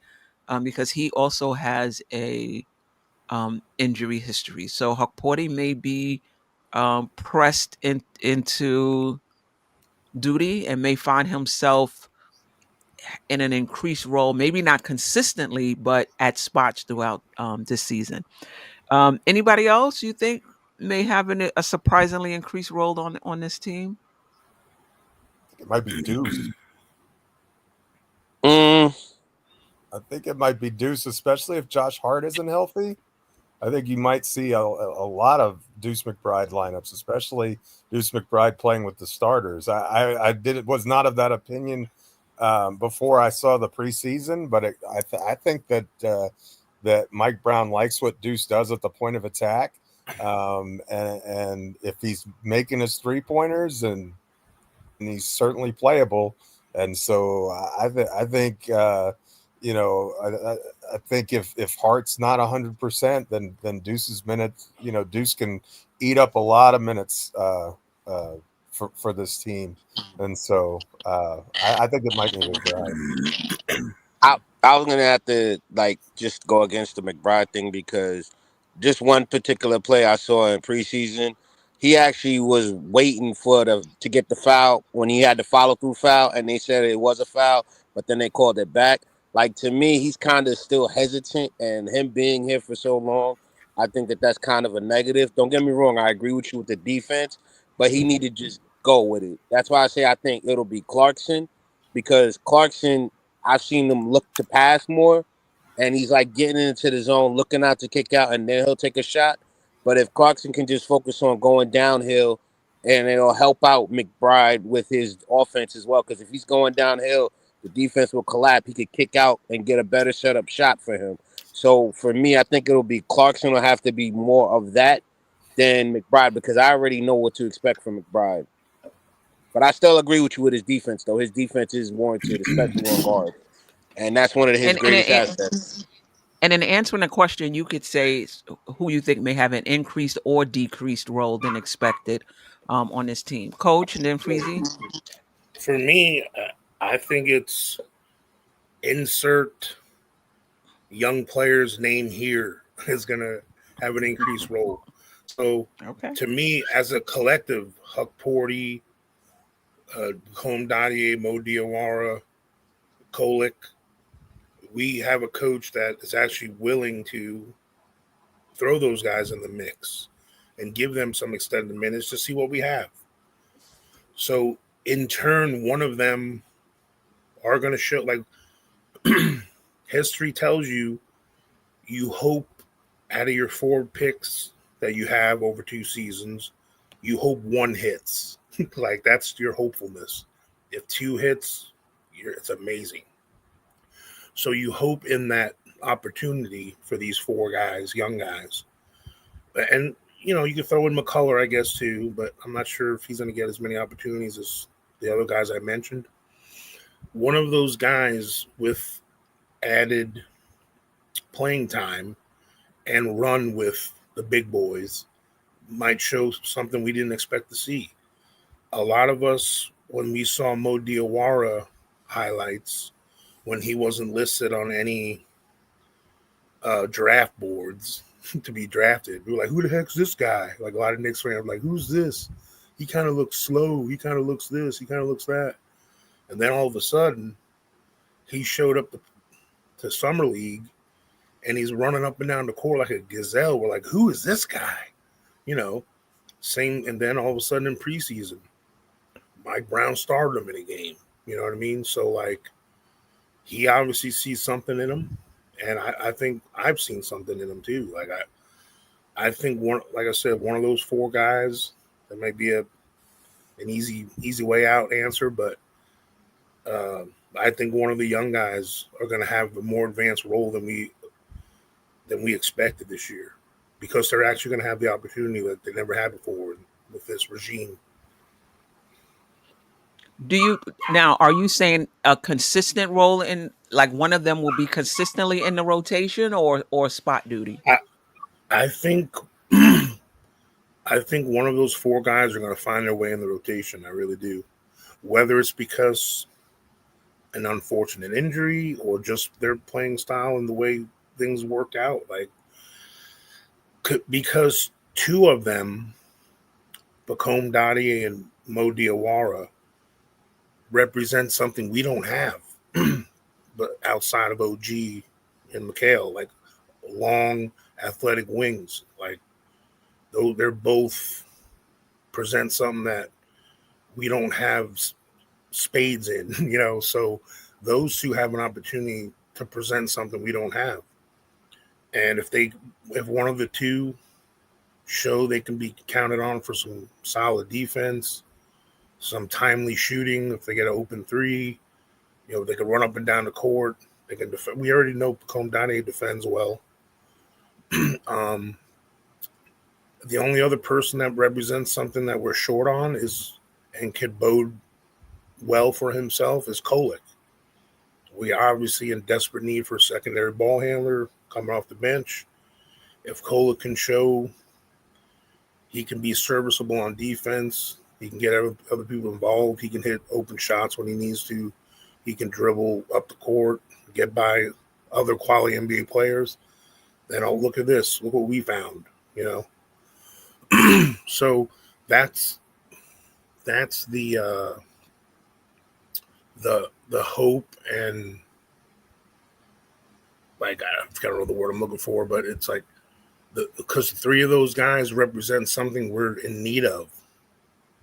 You know, that they have the best chance to really take it by the horns and run with it. You know.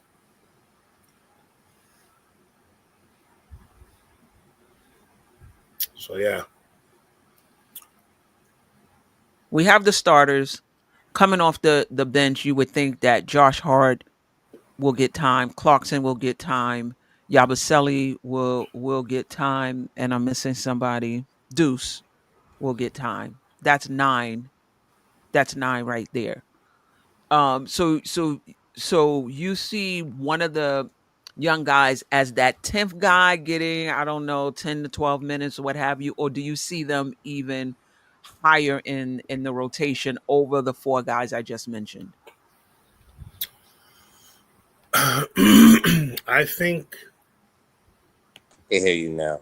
I can hear you now. I'm sorry. That's okay. Dropped No out. I worries. couldn't hear anybody. No Yeah, worries. I think that Pacome Dadier and Mo Diawara, if they step up and show some things, I think they're gonna eat into Yabusele's minutes a little bit coming off the bench. I think. I think even like the whole thing, like what you said with the Mitch situation, there might be the games where Mitch is having a load management game where he's getting a break. That game they're in the rotation, kind of a thing, you know. Yeah. So I would Yeah. say maybe a part-time rotation, Yeah. situational rotation. Mm-hmm. I think Landry Shamet plays over all those guys except for Haporti because he's not a 5. I think they'll go small. I don't think they'll play Dadier over Shamet much, and I don't think that they'll play Kolek over Shamet much. I like Dadier because of his defense and the fact that he can shoot the 3. I just don't think that a lot of Knicks fans or people see what he's capable of just yet because he's still young. But I like what he can bring as far as defense. I think he could be like a OG type of defender without being that physical, but shoot the 3 ball at like a 38, 39%. And I think we could use him if we get a chance to use him. I think we should use him under Brown because he'll get the most out of him. But again, like I said, he's still young, and I think he has more value on the trade market than actually with us, according to people I've spoken to. The reason why I'm comfortable with one of the young guys in the 10th spot is I like Shamit, but I feel like you got Deuce, you got Clarkson, you have um, shooting guards. Listen, if you're playing Diawara and you're playing Pacome Dadier 10 minutes a game, I'm good with that. My issue with and they're the 10th player off the bench, I'm good with that because you're not counting on them, right? When you're Right. playing a first or second year player behind Brunson, like Kolek, like you're counting on that player to Mm-hmm. you're counting on him. You know, when you're playing Diawara and Pacome Dadier 10 minutes a game as the 10th guy, if they play well, they play well. And if they give you a spark, they give you a spark. If they don't give you a spark, they don't. You take them out. You're getting their feet wet for years to come because you think that with this salary cap situation that within a year or two they'll have an increased role. So you're giving them a few minutes. I'm cool with that. My issue with the young players is when they're this, you're counting on them to produce for you. I don't even think that's fair for them, right? If you're a young player, you are going to be inconsistent, and that's fine. There's nothing wrong with that. That's part of your growth. That's part of your development. So this idea that we need long people, so let's just put in a rookie, I'm not for that. Or we don't have anybody over 6'7". So this guy who's never played in the NBA that we drafted, he should be the backup small forward because he has height. No, no, no. But if he's the ninth, the 10th guy and he's playing 8, 10, 12 minutes a game and you're not really counting on him, if he gives you something, fine. If he doesn't, that's fine. I'm all for that. I do not want rookies and young players in positions where you're counting on them. It's not fair to them. And I think if you're a championship contending team, you shouldn't put yourself in those situations where you're counting on a player who by definition is going to be inconsistent. Bob, you wanted to say something? Yeah, I was just gonna say you brought up a good point, but if we look, and I use this guy as a prime example because a lot of people say this. Christian Braun, when they won the championship with the Nuggets, he came in and had a good 2-3 minutes in the playoffs to where his steals, his turnovers, even though he was barely playing any minutes, that's what you want from your young guys. To where when he came in and created that spark to where they got their 5-0 run because he got a steal, he got a block, he got a dunk. Like that's what Right. you want in the playoffs from them. So that's why all I'm talking about with Packham. I just want him to come in and shake things up a little bit. I'm not asking him to come in and guard Trey Young, up and down the whole court for the whole game. I agree with that, but at the same time, it's like if they're taking away from what we have, for example, like something happens with Mitch or something happens with the center position, these guys that we're looking at to be the 10th man is going to be trade value. Kolick, whoever it is, to get that upgraded piece. And I feel that if we're going to go all the way with these young guys, we need to keep them and just know that we're going to be using them for down the road. That's my idea. Well, we're basically saying the same thing Yeah, because Brown, that's the role Brown played. They weren't counting yeah. on him game in and game out, but they gave him minutes, and if he provided a spark that game, that was great, and if he didn't, he didn't. So Oh, I'm with you. I'm with you on that, and in no way am I saying that a young player can't ever contribute in the playoffs. I think it's more about the role you have them in. And I think the Brown role, as you pointed out, was perfect. They weren't counting on him, Yeah, but he got however many minutes he got, game in and game out. And when he provided a spark, it was great. And when he didn't, it right. was fine. It was That's fine. why I think young players like them have opportunities to flourish because they're not counted on for that. Right, right, right. When you have a team at championship level talent and aspirations like the Knicks do, they have the luxury to let an undrafted guy or a second round guy like get in the mix because the rest of your talent is so good. You can give them a look. That's what Right, look at like right. Yes. OKC had everyone raves about their depth and all the players they play. Well, 3 or 4 of those guys were no name or guys like who the heck were they? Like we didn't know who they were until OKC started playing them. You know what I mean? So like, Mhm. and Lou Dort's undrafted guy. They have all these Wallace. guys that you never know who they are until they get thrown in the mix with some other quality players. Some guys get unlocked like that when they're surrounded by, and that's the other thing. The way basketball is nowadays, especially in the U.S., they have the AAU system. All these guys are used to playing on all-star teams. Like some of these players don't carry teams anymore like they used to. In the old days, a lot of these guys went to their local high school or the best school in town, and they were the top dog carrying their team. Nowadays, all these guys come up, they're used to all other guys being good next to them. Mhm, So, mhm. not to make an excuse, but the same thing goes for some of these younger talent we have. You put them in with a bunch of just G League level guys, they may not flourish as much as they'll flourish if they're next to Mikal Bridges or when they're next to Cat. They're used to throwing a pass to a guy like that than throwing a pass to Jericho Sims. No offense, Mhm. Yep. for Yeah. jump man lovers, but so it's to me, like you said, they're not counted on for anything. So anything we get for them is just a bonus. Yes, absolutely. And so I'm okay if they're the 10th. If they're the 10th guy. Just a few more questions so we can get out of here. Who will lead the team in minutes, and who do you think will lead the bench in scoring? Real quick, just um Did you say lead minutes? Was that the first? who will lead the team in minutes, and who will lead the bench in scoring?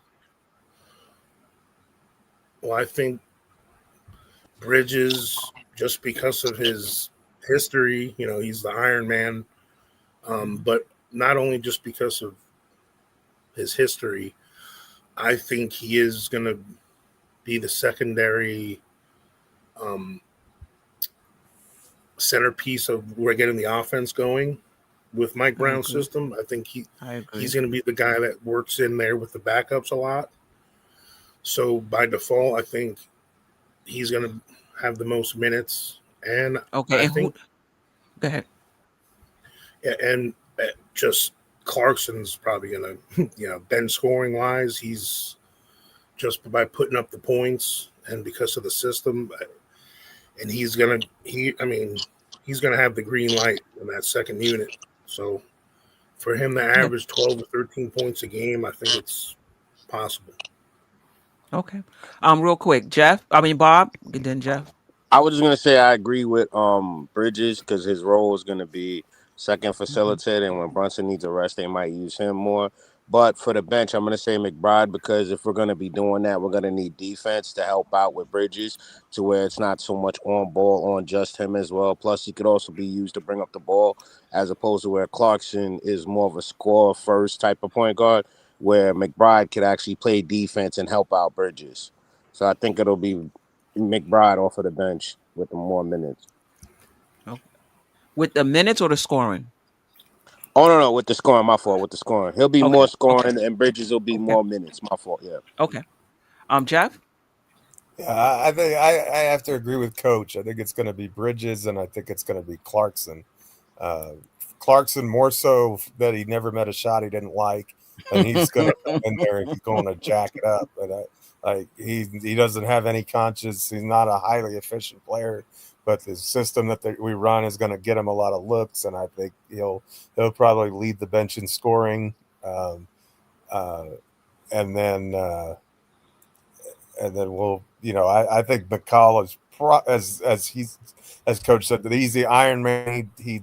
He's really important to our defense, and I think that he has the potential to be really good as the lead ball handler playmaker with the second unit. I think that's a place we could really utilize him, and it's a talent he didn't really use last year. So I think that would be a wise use of Bridges' skill set. But again, they only want to play him 34, 35 minutes. So if that be the case, how many of those are going to be with the second unit, right? I mean, you can stagger the lineups and, pull them out early and those sorts of things. But, if Brown is true to his word, that kind of makes that a little bit more interesting. But I do think Josh Hart's minutes are going to be muted, let's just say, this year because of Absolutely. injury and other things. I think you'll see him much more of a 25-minute a game guy than 38 or whatever ridiculous amount he was playing last year. I think it will definitely be down from 38. 25 might be a little low because I'm just thinking off the bench, who are you giving those minutes? Well, anyway, we can get into that. One more question with two more questions overall. One more question before we predict how many wins the Knicks will have. 30 seconds, guys, in terms of if you have anything to add to your point. Let's just keep it to around 30 seconds. If the Knicks have 3 All-Star participants, and that's possible if they finish first or second in the Eastern Conference, who will that third All-Star be? I'm assuming, and maybe I'm wrong, but I'm assuming Cat and Brunson would be the top 2 picks. But if the Knicks were to get 3, who would be the third person? Again, 30 seconds, Coach.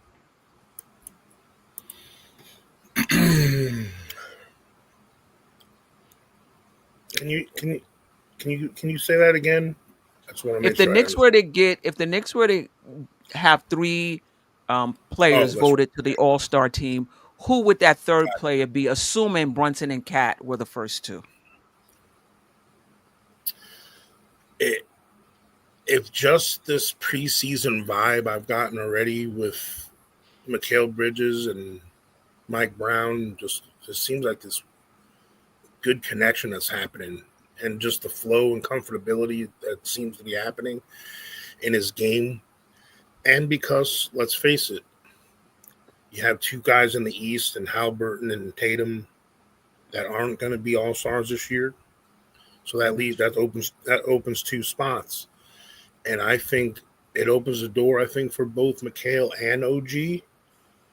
But the way things have been brewing, to me, it looks like Mikal where his defense is going to stay the same. I just think his offensive game and his flow of the offense is going to put him to that tickling 20-point, 5 assist area where it's going to be hard to deny. You know, now if we're at the All-Star break, have the best record in the East, I think it's pretty much assured we're going to get that third guy in. Yeah. If we're having just a below average outlook, it might only be Cat and Brunson. Okay. So yeah, Yeah. I'd say Mikal Bridges. Oh, You, sorry. you Go took ahead, Bob. No, I was gonna say because you already took Bridges, and I agree with that. But I think with Bridges more duty, I think OG might actually slip in due to his defense. Like his defense will go up. He'll be able to get more backdoor cuts and be able to get second chance opportunities on rebounds as well. So there's gonna be a lot of opportunities for him to do more as far as his offense.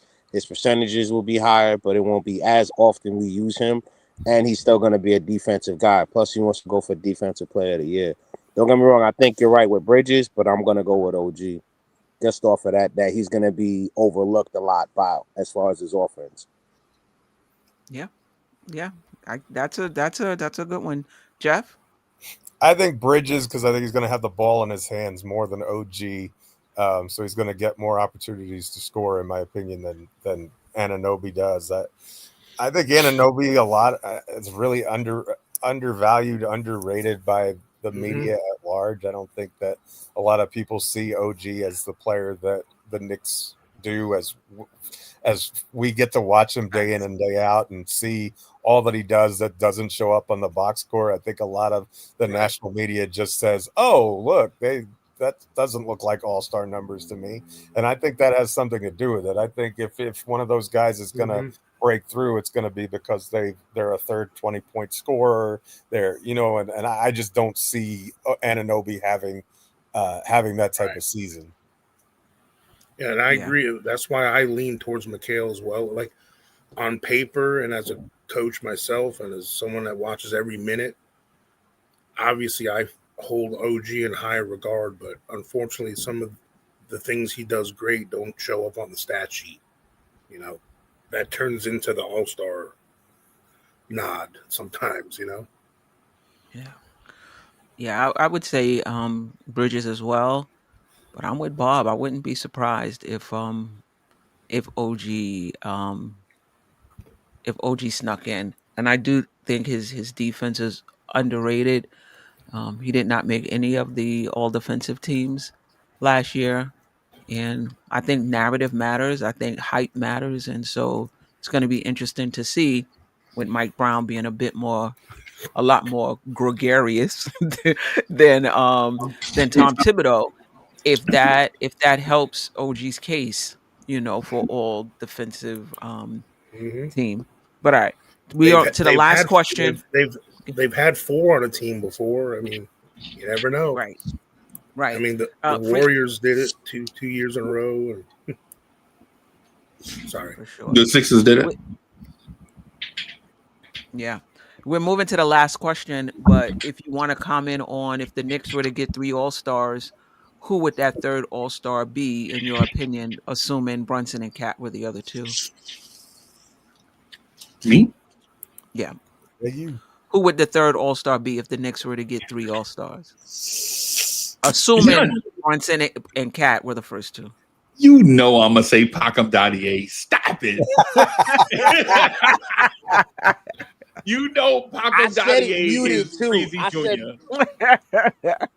Pacom Dadier looked Freezy just Jr. like Pacom Dadier looked just like my twins, right? He looked just like them, fit right. But if we can keep it a stack though, if we keep it a stack, y'all know, us Nigerians got to stick together. I'm gonna say OG Anunoby. I'm gonna say Ogugwa because I think he's the best defensive player in the league. I just don't think he gets the credit that he deserves because there are some things that follow OG that are not fair. Like the injury history thing is not really fair, right? Because a veteran on a lottery team that gets injured that has a thumbnail chip is going to sit out 25 games because teams are looking to tank. So it's not fair how Toronto managed OG Anunoby's injury or Fred VanVleet and others. But I think OG defensively is so elite. I think OG Anunoby is the Knicks' best defensive player. Right now, and listen, and I say that as a Mitchell Robinson fan.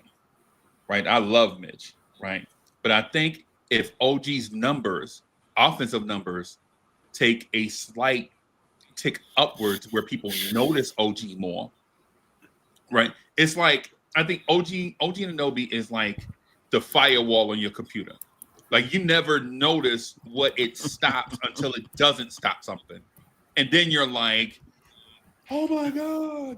And so I think that's what OG is like flying, like he flies under the radar, doesn't seek attention, does his job, is committed to the Knicks. For people that like, for legitimately, y'all remember OG Anunoby a couple of years ago in that Game 7 against Indiana when he shouldn't even been in a uniform and he tried to get out there and play. Y'all remember like that? 3/4.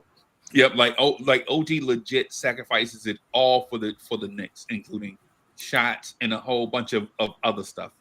Right? If OG can get his offensive number to tick upwards, where people notice, and the reason why I say that, and Jeff can understand this, right? Jeff will appreciate this. When you have national sports writers voting on annual awards, they can't watch every game, right? They can't. It's impossible. But what they do is go by reputation of guys, like the reputation of guys get around, and how you get that reputation there is say and I'll use Anthony Edwards again as an example. When you play Anthony Edwards and OG holds Anthony Edwards to 6 of 19 shooting, and maybe gets a block to seal the game or something like that. Right. That's how in my mind, that's how OG gets to the All-Star game, because he has one thing already installed. Right. The defense is elite. Like every time you see the list of every time you guys see the list of the top 12 NBA defender or top 15 NBA defenders, and you see OG didn't make the list, you like, there's no way that dude is a better defender than OG Anunoby. Right? Any player from 15 through 4, you're like, there is no way this dude is better than OG. Now, if OG can knock down those corner threes, sprint to the corner, like Mike Brown says, to flatten out the other team's defense and take more of those corner threes, he and Bridges, they get on the radar and then they get, more attention. So on the radar is important. Yeah. Shout out to Space Ghost. Like I already, said it would be Cat and Brunson, and who would the third be? But Space Ghost said his picks are Brunson, OG, and Mikel, and he doesn't think Cat makes the All-Star team. So maybe I should have just put it out there, which 3, right, and not assume that it would be Brunson and Brunson and Cat. Right. All right. Last question before we we close this out. Over under Knicks wins 56.5. Over or under in terms of Knicks win. I know, Bob. I gotta put it high. But I think that's what I think they're I think they're over and under for FanDuel, and BetGM was like what 50. Was it 55? 53 and a half. I put it a little higher for our Knick family. Well, I said we were going to be 59, and even though I think we're talented enough to be a 60-win team, like if that Cleveland team can win 60 games, we can win 60 games. Now the only reason why I don't think we'll win 60 is I don't think Mike Brown's going to use the regular season and play like a damn playoff game every year, every game. I think there's going to be some games where like, oh well, we already got the 1 seed locked up or the 2 seed locked up or home field advantage, home court advantage. Let's give Mitch a break and OG and Cat, let's give guys a break, whereas our other guy, we went balls to the wall to the end. So, but I still think we're 50, even with that, we're still a 59 win team. Wow. Okay. All right. Wow. Bob. I was gonna go 55, but y'all shooting for like Mercury, not even the stars. Like I'm gonna say 55, and I'm gonna say this because of the thing is in the beginning, there's a lot of things we got to work on, and then in the end, like if we start off good, I think we're gonna lighten up for the playoffs and rest some of our players. But we might struggle in the beginning, and then we might pick it up later on. So I see us somewhere struggling. So I see about a 55 wins, just to be, just to be cautious, because that's what health included in the development. So I say about 55, and go New York, go New York, go. We're gonna be in the finals. All right. All right. So he's going. He's taking the under. Coach took the over. Freezy. I'm struggling not to say that the Knicks are going to win 66 games. And the reason being is not because of what we think, right? The reason being is because when I ask y'all, because listen, I run a Knicks channel called Blorange Tears. I'm the guy that sits there and let everybody else state their opinion, right? When I hear everybody's opinion of things, most of the things that I hear are, if such and such team gets this such and such thing together, then they may be able to do such and such. Like the other day, if Charlotte can stay healthy and if the veterans play, if Orlando gets a point guard, right? If Detroit can get some shooting, if such and such. The next question is, if we stay healthy, when are we going to enter a game not the favorites to win? In any game we play this season in an 82 game schedule, how many of those games are we not going to be the favorite? Right? Like legit, Vegas is telling me that 27 times we're going to enter a game as the underdogs. In my mind, I cannot imagine a universe where this team is going to enter a game as the underdog, right?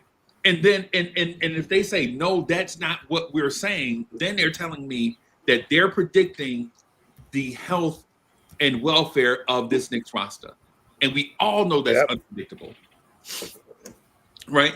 And so when I hear if such and such team gets a point guard, if such and such can get such and such right, and when I think of when I hear the Knicks thing, the only if with the Knicks is, who is going to be the tertiary ball handler and lineups that need two guards handling the ball, right? That's our issue. Our we don't have major issues.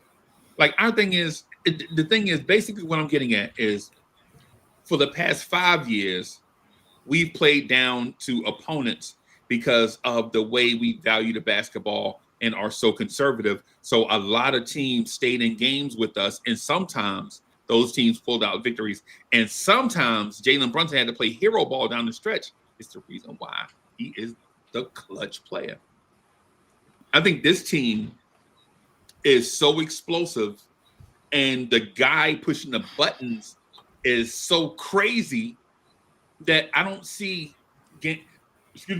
nights where a Brooklyn Nets team is going to be tied with the Knicks through three quarters, and now your starters have to play 9 extra minutes.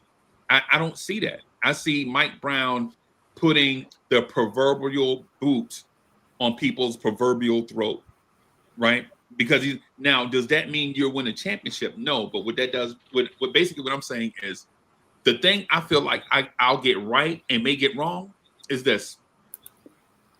I think the Knicks are built or are trying to build themselves to dominate the regular season and then be healthy for the playoffs, because they feel like they have a shot. They were in the Eastern Conference Finals. Of course, they should be comfortable enough to feel like they have a shot. Only 4 teams make conference finals, right? So when I say 66, I'm saying those nights where LaMelo Ball and Miles, whatever his name is, go crazy, you know what I'm saying, in the Garden, and the Knicks lose by 8. I don't think we're going to have any of those nights. I think now we're going to have, when LaMelo is looking to go crazy, we're just going to sick OG on him. right? Like OG's legitimately not going to be trying to guard some other team's relegated power forward or whoever, big, whatever it is. Now he's not going to be out there guarding PJ Washington, basically. That's how I think we get to 66. The teams don't have as much talent as us. Mike Brown is going to put the pedal to the metal, and the Knicks have a loaded roster. That's the recipe for 66. And to back you up on that, Freezy, I went through the schedule recently, and every time I saw, because when I saw like the prediction by Vegas and the favoring thing you talk about, I was realistic about it. We have 11 games against teams named Cleveland, because that's the only team that realistically any betting person should say is favored against the Knicks. Right. Even though I personally don't think they're better than us, but I'll say it. Cleveland, Houston, Denver, OKC. For me personally, those 4 teams on any given night, I feel could be favored against us in a scenario, home, away, whatever. So out of those 4 teams I mentioned, 11 of them, we have 11 games against those 4 teams. The rest of them are against teams I feel we're favored then. Now, we're obviously going to slip up against Charlotte and then Detroit here and there and Orlando. There's always those games. But you're talking 11 times that I feel maybe we might not be the favorite. But and we still should be favored in some of those. So yeah, that's why I can personally say 59, 61 wins. Feels safe. Because if you just say 11 losses to those games, that's still a 71 game season, and we're not going to win 71. Yeah, right. No, indeed. Last year too, we struggled against teams that were over 500 because all of those teams was trying new stuff, and we were comfortable. You remember how hot Cleveland started the season last year? They had a new coach. They were trying new stuff. Boston started the season, I think, 16-4, 17-3. Yep. And they were trying new. They were bombing away from 3. Jeff? I live in a different universe than y'all. I'm going 50 to 53 is the range for the Knicks wins, and a part of that is Mike Brown's coaching philosophy. If Mitchell Robinson is already in load management, Kawhi Leonard style mode, that means that we don't have our best lineup on the court for all of our back-to-backs. That's probably at least a dozen games. So are we as much of a favorite when Robinson is glued to the bench? And then, other injuries are going to happen throughout the season. We're not going to be the fully realized version of ourselves every time we take the court in an 82-game season. And if you're talking about limiting the minutes for your starters in a way that he is, I think that may cost us a few games that, a Tom Thibodeau team might normally win. So, Vegas usually sets the over under on these things pretty well. And I think we'll probably push the limit on the under, but I think it'll be 51 to 53, somewhere in there, which is a terrific season. I mean, we won 51 games last year. So, I mean, I don't think that's unreasonable, but I think there's a learning curve with the new coach, and those sorts of things. Hopefully we matched what Cleveland did to start last year, and, it just clicks right away, and things got off gangbusters to a great start. But, the early part of the schedule is the easier part of the schedule for us. So we have to get off to a hot start. If we struggle early on, it may affect the upper limit on our win total as well, because I think more of our difficult games are in the back half of the schedule. So that's where I'm at. Like, Yeah. Why do we always just assume that saying that there's learning curve with a new coach? Like, what was the learning curve for the Cavs when Kenny Atkinson got there? Just as I don't It's the exception rather than the rule, though, is it not? I mean, but it's not. That's not the exception. That's not not with the exception. playoff teams. That's the exception with general. It's the exception for restrictive coaches that are they're and lottery teams in their ways. Yeah, Yeah, it's rare well, that I'm teams with with talent have a coaching change. yeah. Well, I know Vegas set it at 53.5.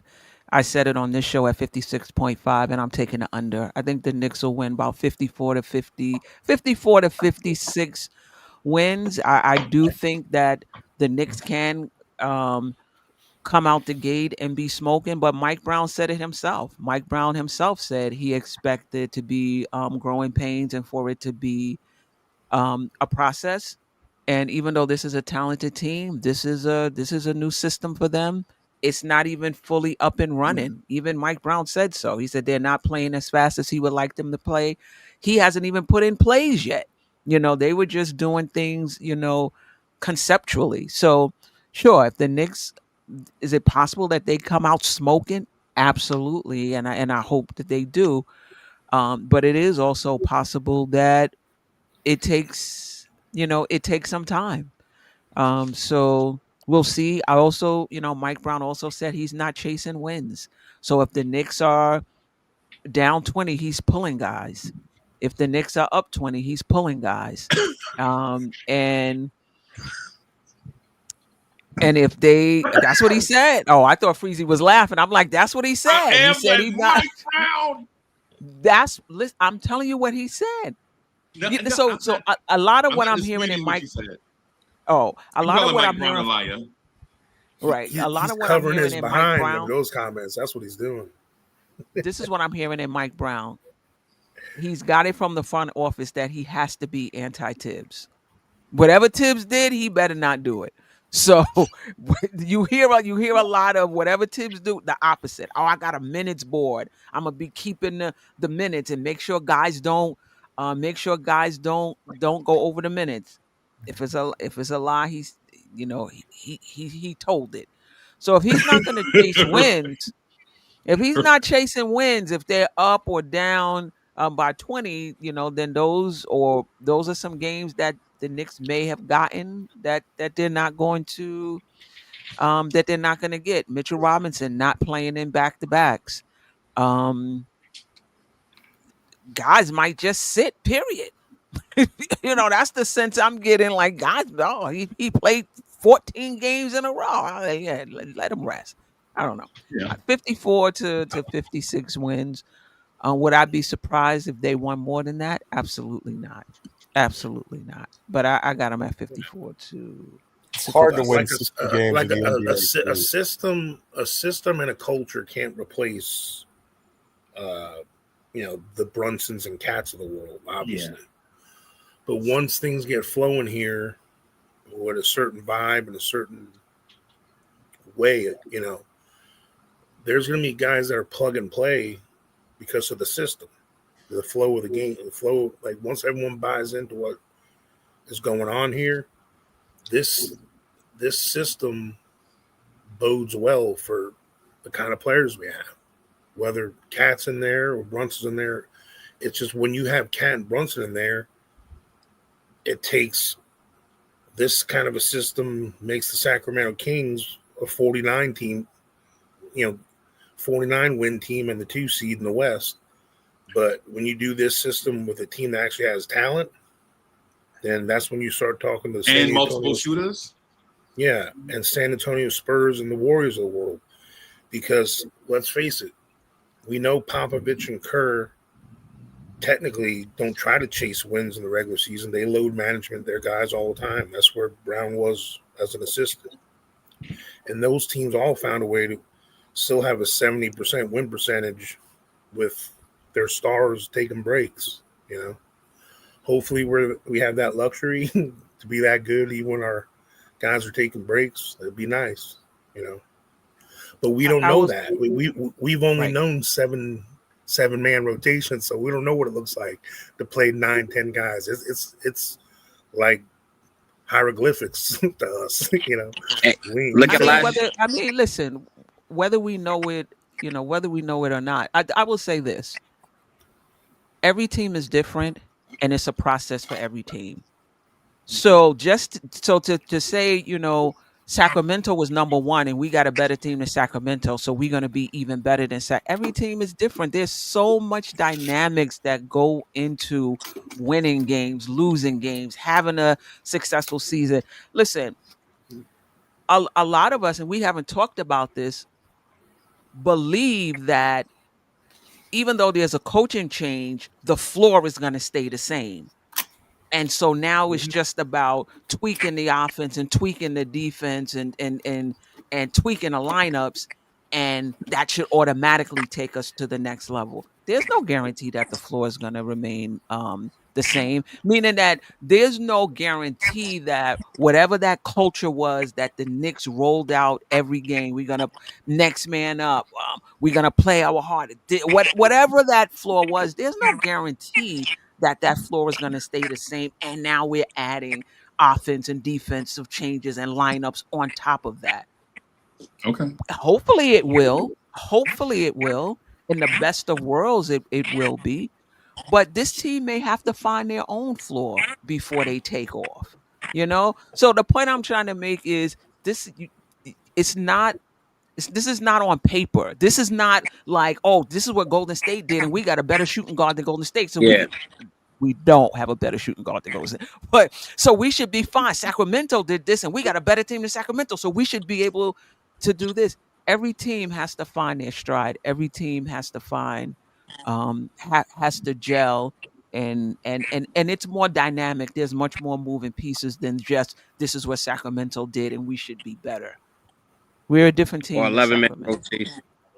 Well, I was just gonna say the 11-man rotation. I'm just making that comparison based on if we're going to call out the coach's, philosophy or his style of giving guys breaks, or his style has won in the league already with different talent, with many different kinds of teams.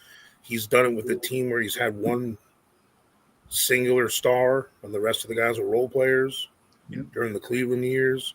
Yeah. And he did it with LA the same way. And then, then he had a hodgepodge of young guys and one vet, in Sacramento. So because he's done it in different ways, that's why I'm optimistic. You know what I mean? Oh, I'm optimistic as well, but I'm not saying it's automatic. 55 wins is a lot, by the way. 55 wins. That's what I got him at. It is a lot. Yeah, I got him at 54 to 56, around 55 wins. That's a lot of wins. That's I got it I'm because on board. The defense is still there. The defense is in there. The only thing that we've been struggling preseason and everything has just been the 3-point attempts, because we got to get used to that. We jumped from 25, 30 a game to now 50. It's going to take some time to get that wind under your feet, So I think we got it. Like 55 in the bag, 57, hey, but I don't think we got 66 or 60. If we got that, then I ain't saying nothing for the rest of the season. I'm just going to sit back and just enjoy the ride. We know that's a lie, bro. Don't lie on national TV. Yeah, I know. I'm going to be screaming up and down. Everybody going to know it's me. My praises of Mike Brown, it's not about that he's some guru or he's going to be this conductor that's going to make everything work here. I'm only assuming because of our talent, because of the players we have, he's the kind of coach that's not going to get in the way. No, That's why. That's fair. That's why I'm more optimistic about that part of Mike Brown than not him tinkering or forcing this is the way no matter what, Or saying my system is more important than everything. Nah, bro. Just let these dudes. Yeah. All right, listen. Or only relying on 5 players. Yeah. At the end of the day, now go ahead, Quinn. No, that's fine. That's fine. Say what you want to say about Tom Thibodeau's schemes and lineups. And again, I've said the criticism of his fair, unbalanced, but definitely fair. The results speak for themselves, right? Eastern Conference Finals.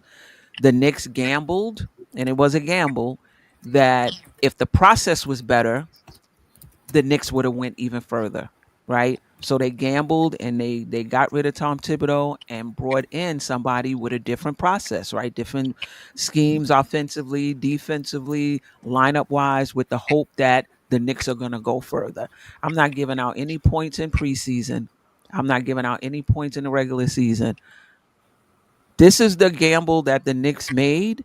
Mike Brown needs to get to the finals. We can sit here before preseason and talk about his schemes and this and how great it's going to be. The season starts Wednesday, and we're going to get an opportunity to see it up close and to get into the playoffs. And what no one is talking about is what are those adjustments and those lineups going to be in the playoff. The regular season is one thing. I don't know much about Mike Brown in the playoffs in terms of adjustments and lineups and things of that sort, but we are about to find out. So it's gonna be interesting and fun, actually. Interesting and fun. Yep. All right. Any last words? Let's go Knicks.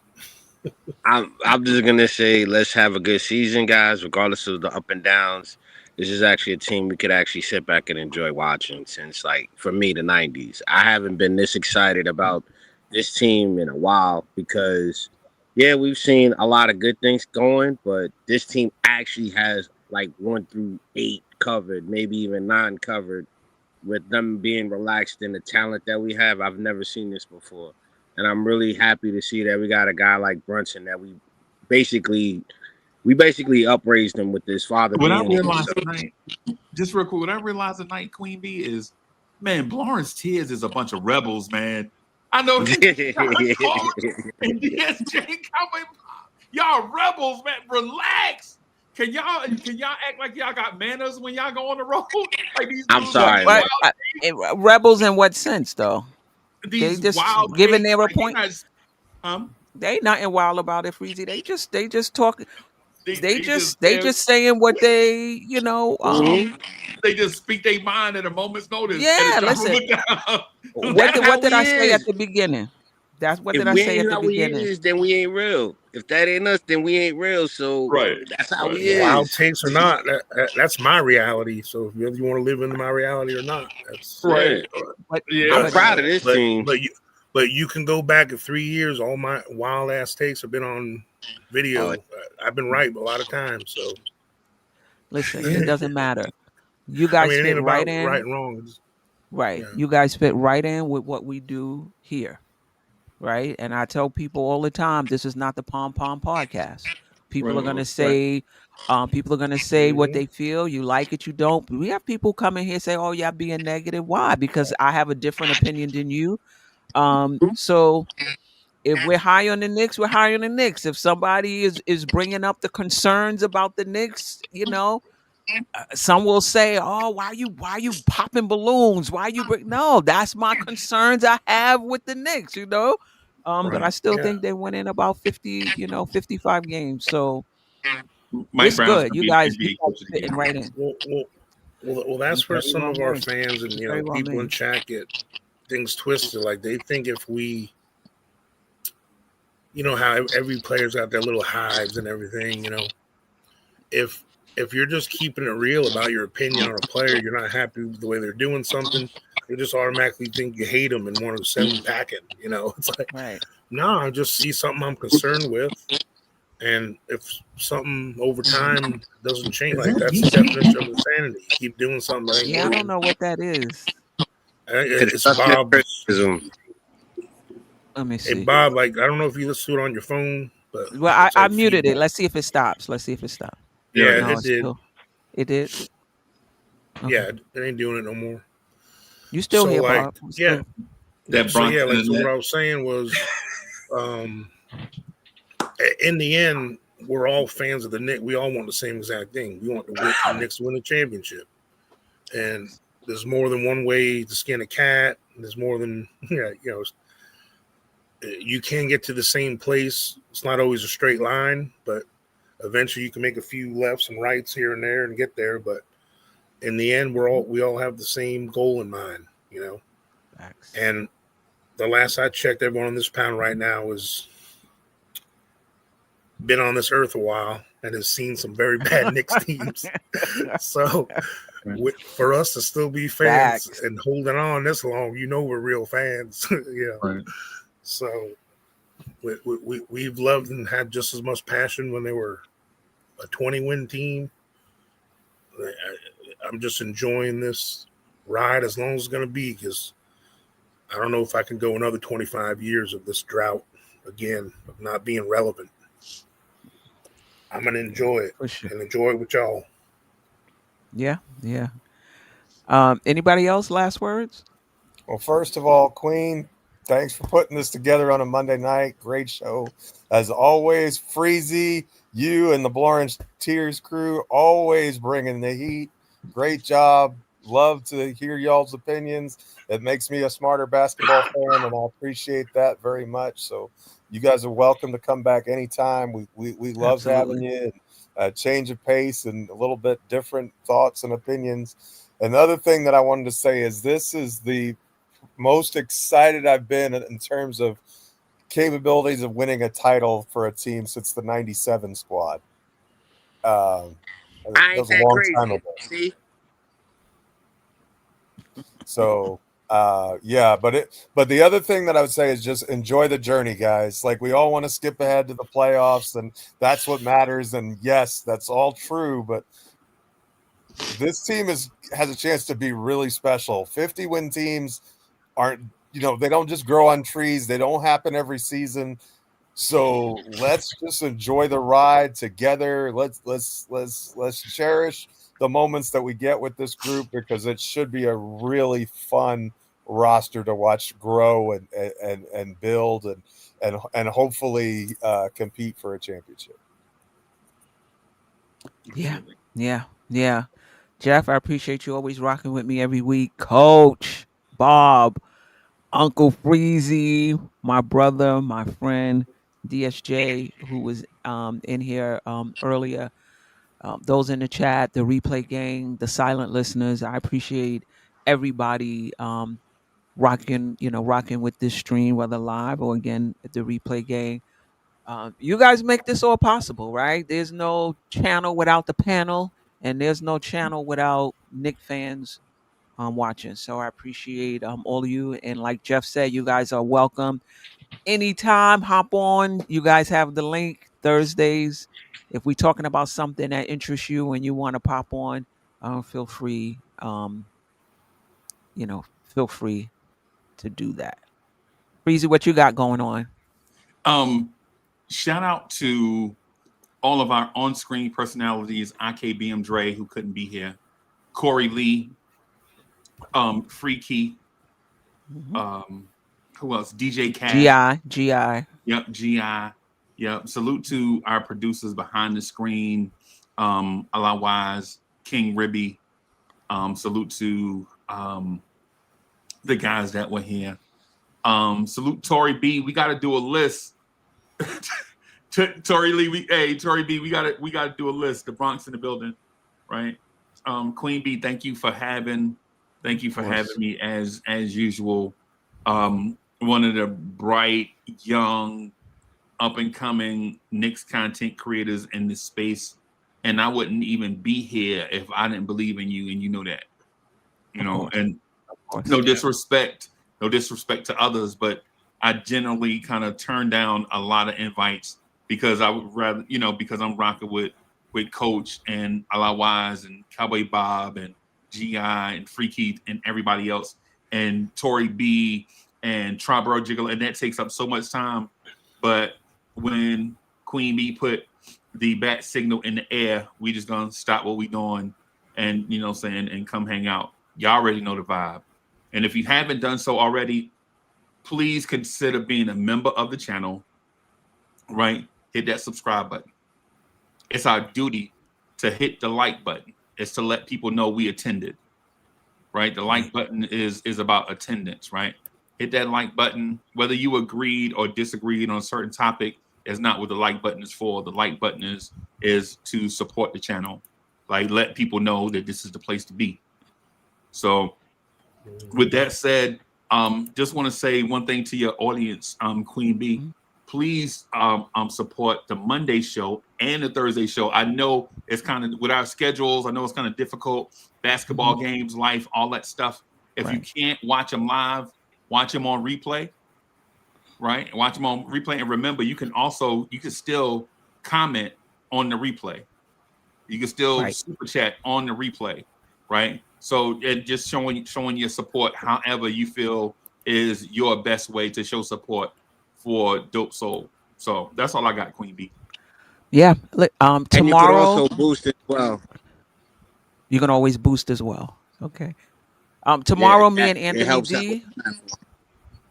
helps out with the channel. Appreciate you. Wiz said the queen is always right, except her prediction is too low. 62 wins, baby. I hear you. Knicks fans are excited about the season. Listen, me and Anthony D have a weekly show, and we're going to be going on Mondays, but because we had the show tonight, we're going to go tomorrow, Tuesday, 10 p.m. Kind of late for me, but I do think it's important to kind of kick it off. Dope to the Soul basketball conversations. So, we'll be talking about some things that are pertinent in season. We might be talking about things other than the Knicks. We may be talking about old conversations. It's just two, basketball heads kind of getting together and just talking basketball. A lot of our phone conversations. This is kind of how the show came up. Just a lot of our phone conversations. Like, man, we could just hit the live button right now and and talk about this. So that's what we're gonna do. The first show will be tomorrow, 10 o'clock. Catch Jeff and I for lunchtime live game recaps. That's going to be lunchtime the day after the Knicks play, around 12:30. 30 to 45 minutes. We're keeping it short because on Wednesdays and Thursdays I actually do have to get back to work. And then obviously you can catch us Thursdays right here for the weekly show. And I might be putting out a video. I'm considering it, stats and storylines every week, where I kind of give you the preview to the Knicks' upcoming games and just kind of orient you to who we're playing, where they are in the standings, what are the storylines around the teams we're going to be playing. That's something I'm working on now. I hope to get it out tomorrow. 15 to 18 minutes is what I'm, kind of, rocking with, but this is going to be one of the best seasons ever. And shout out to all the content creators. And Jeff writes too, by out the way. there. Say that again. And Jeff writes. Oh, and Jeff, his link is in the description. And I'll also put Blanche Tears in the in the description as well. Wiz says 12:30 Eastern time. That's breakfast time for us Westerners. Yeah, I know. I know. Maybe like throughout the season we can work on some like state of the Knicks, like where we're at, like every 10 games or so. Like maybe we can do a collab. You know what I'm saying? Like that would be fine. And we'll definitely come over there as well, Freezy. You already know. So, yeah, that sounds good, Coach. That sounds good. Yeah, that'd be great. Yeah, man, I'm excited, man. I can't wait. It seems like this summer, I don't know, it just seemed like the last few off seasons just dragged on so long because I guess because a lot of times we had some of those looming trade rumors and all those things going on. It seemed like the days just dragged on. But, man, this off season seemed like went so fast. I can't believe we're playing basketball again. We are. At least for me. I don't know if it was like for everyone else. Like Christmas in October, Coach. Yeah, man. I'm excited. I can't wait. I haven't been this excited. I mean, I'm not going to lie. Last year I was excited before the season about the prospects, But this season I haven't been this excited since the year after Jordan retired, Yeah. I was like that season. Good times. Yeah. I was ready. Anyway. Good times. Yeah. All right, I got to work tomorrow. Freezy got a show tonight, right? As no, usual? I did a show. I left, used the bathroom, did a show, and came back. Oh, look at that. Look at that. Hardest working content. Him and Ron. Your hardest working content creators. Ron started on Saturday. He probably still going on. Right, exactly. Yeah. Until next time, family. Appreciate Peace you. out. Sister, you one of a kind. Yes. Oh, sister, it's time you That's her. shine. Go so. Where you at? Where you at? Don't so. Where you at? Where you at? Don't so. What?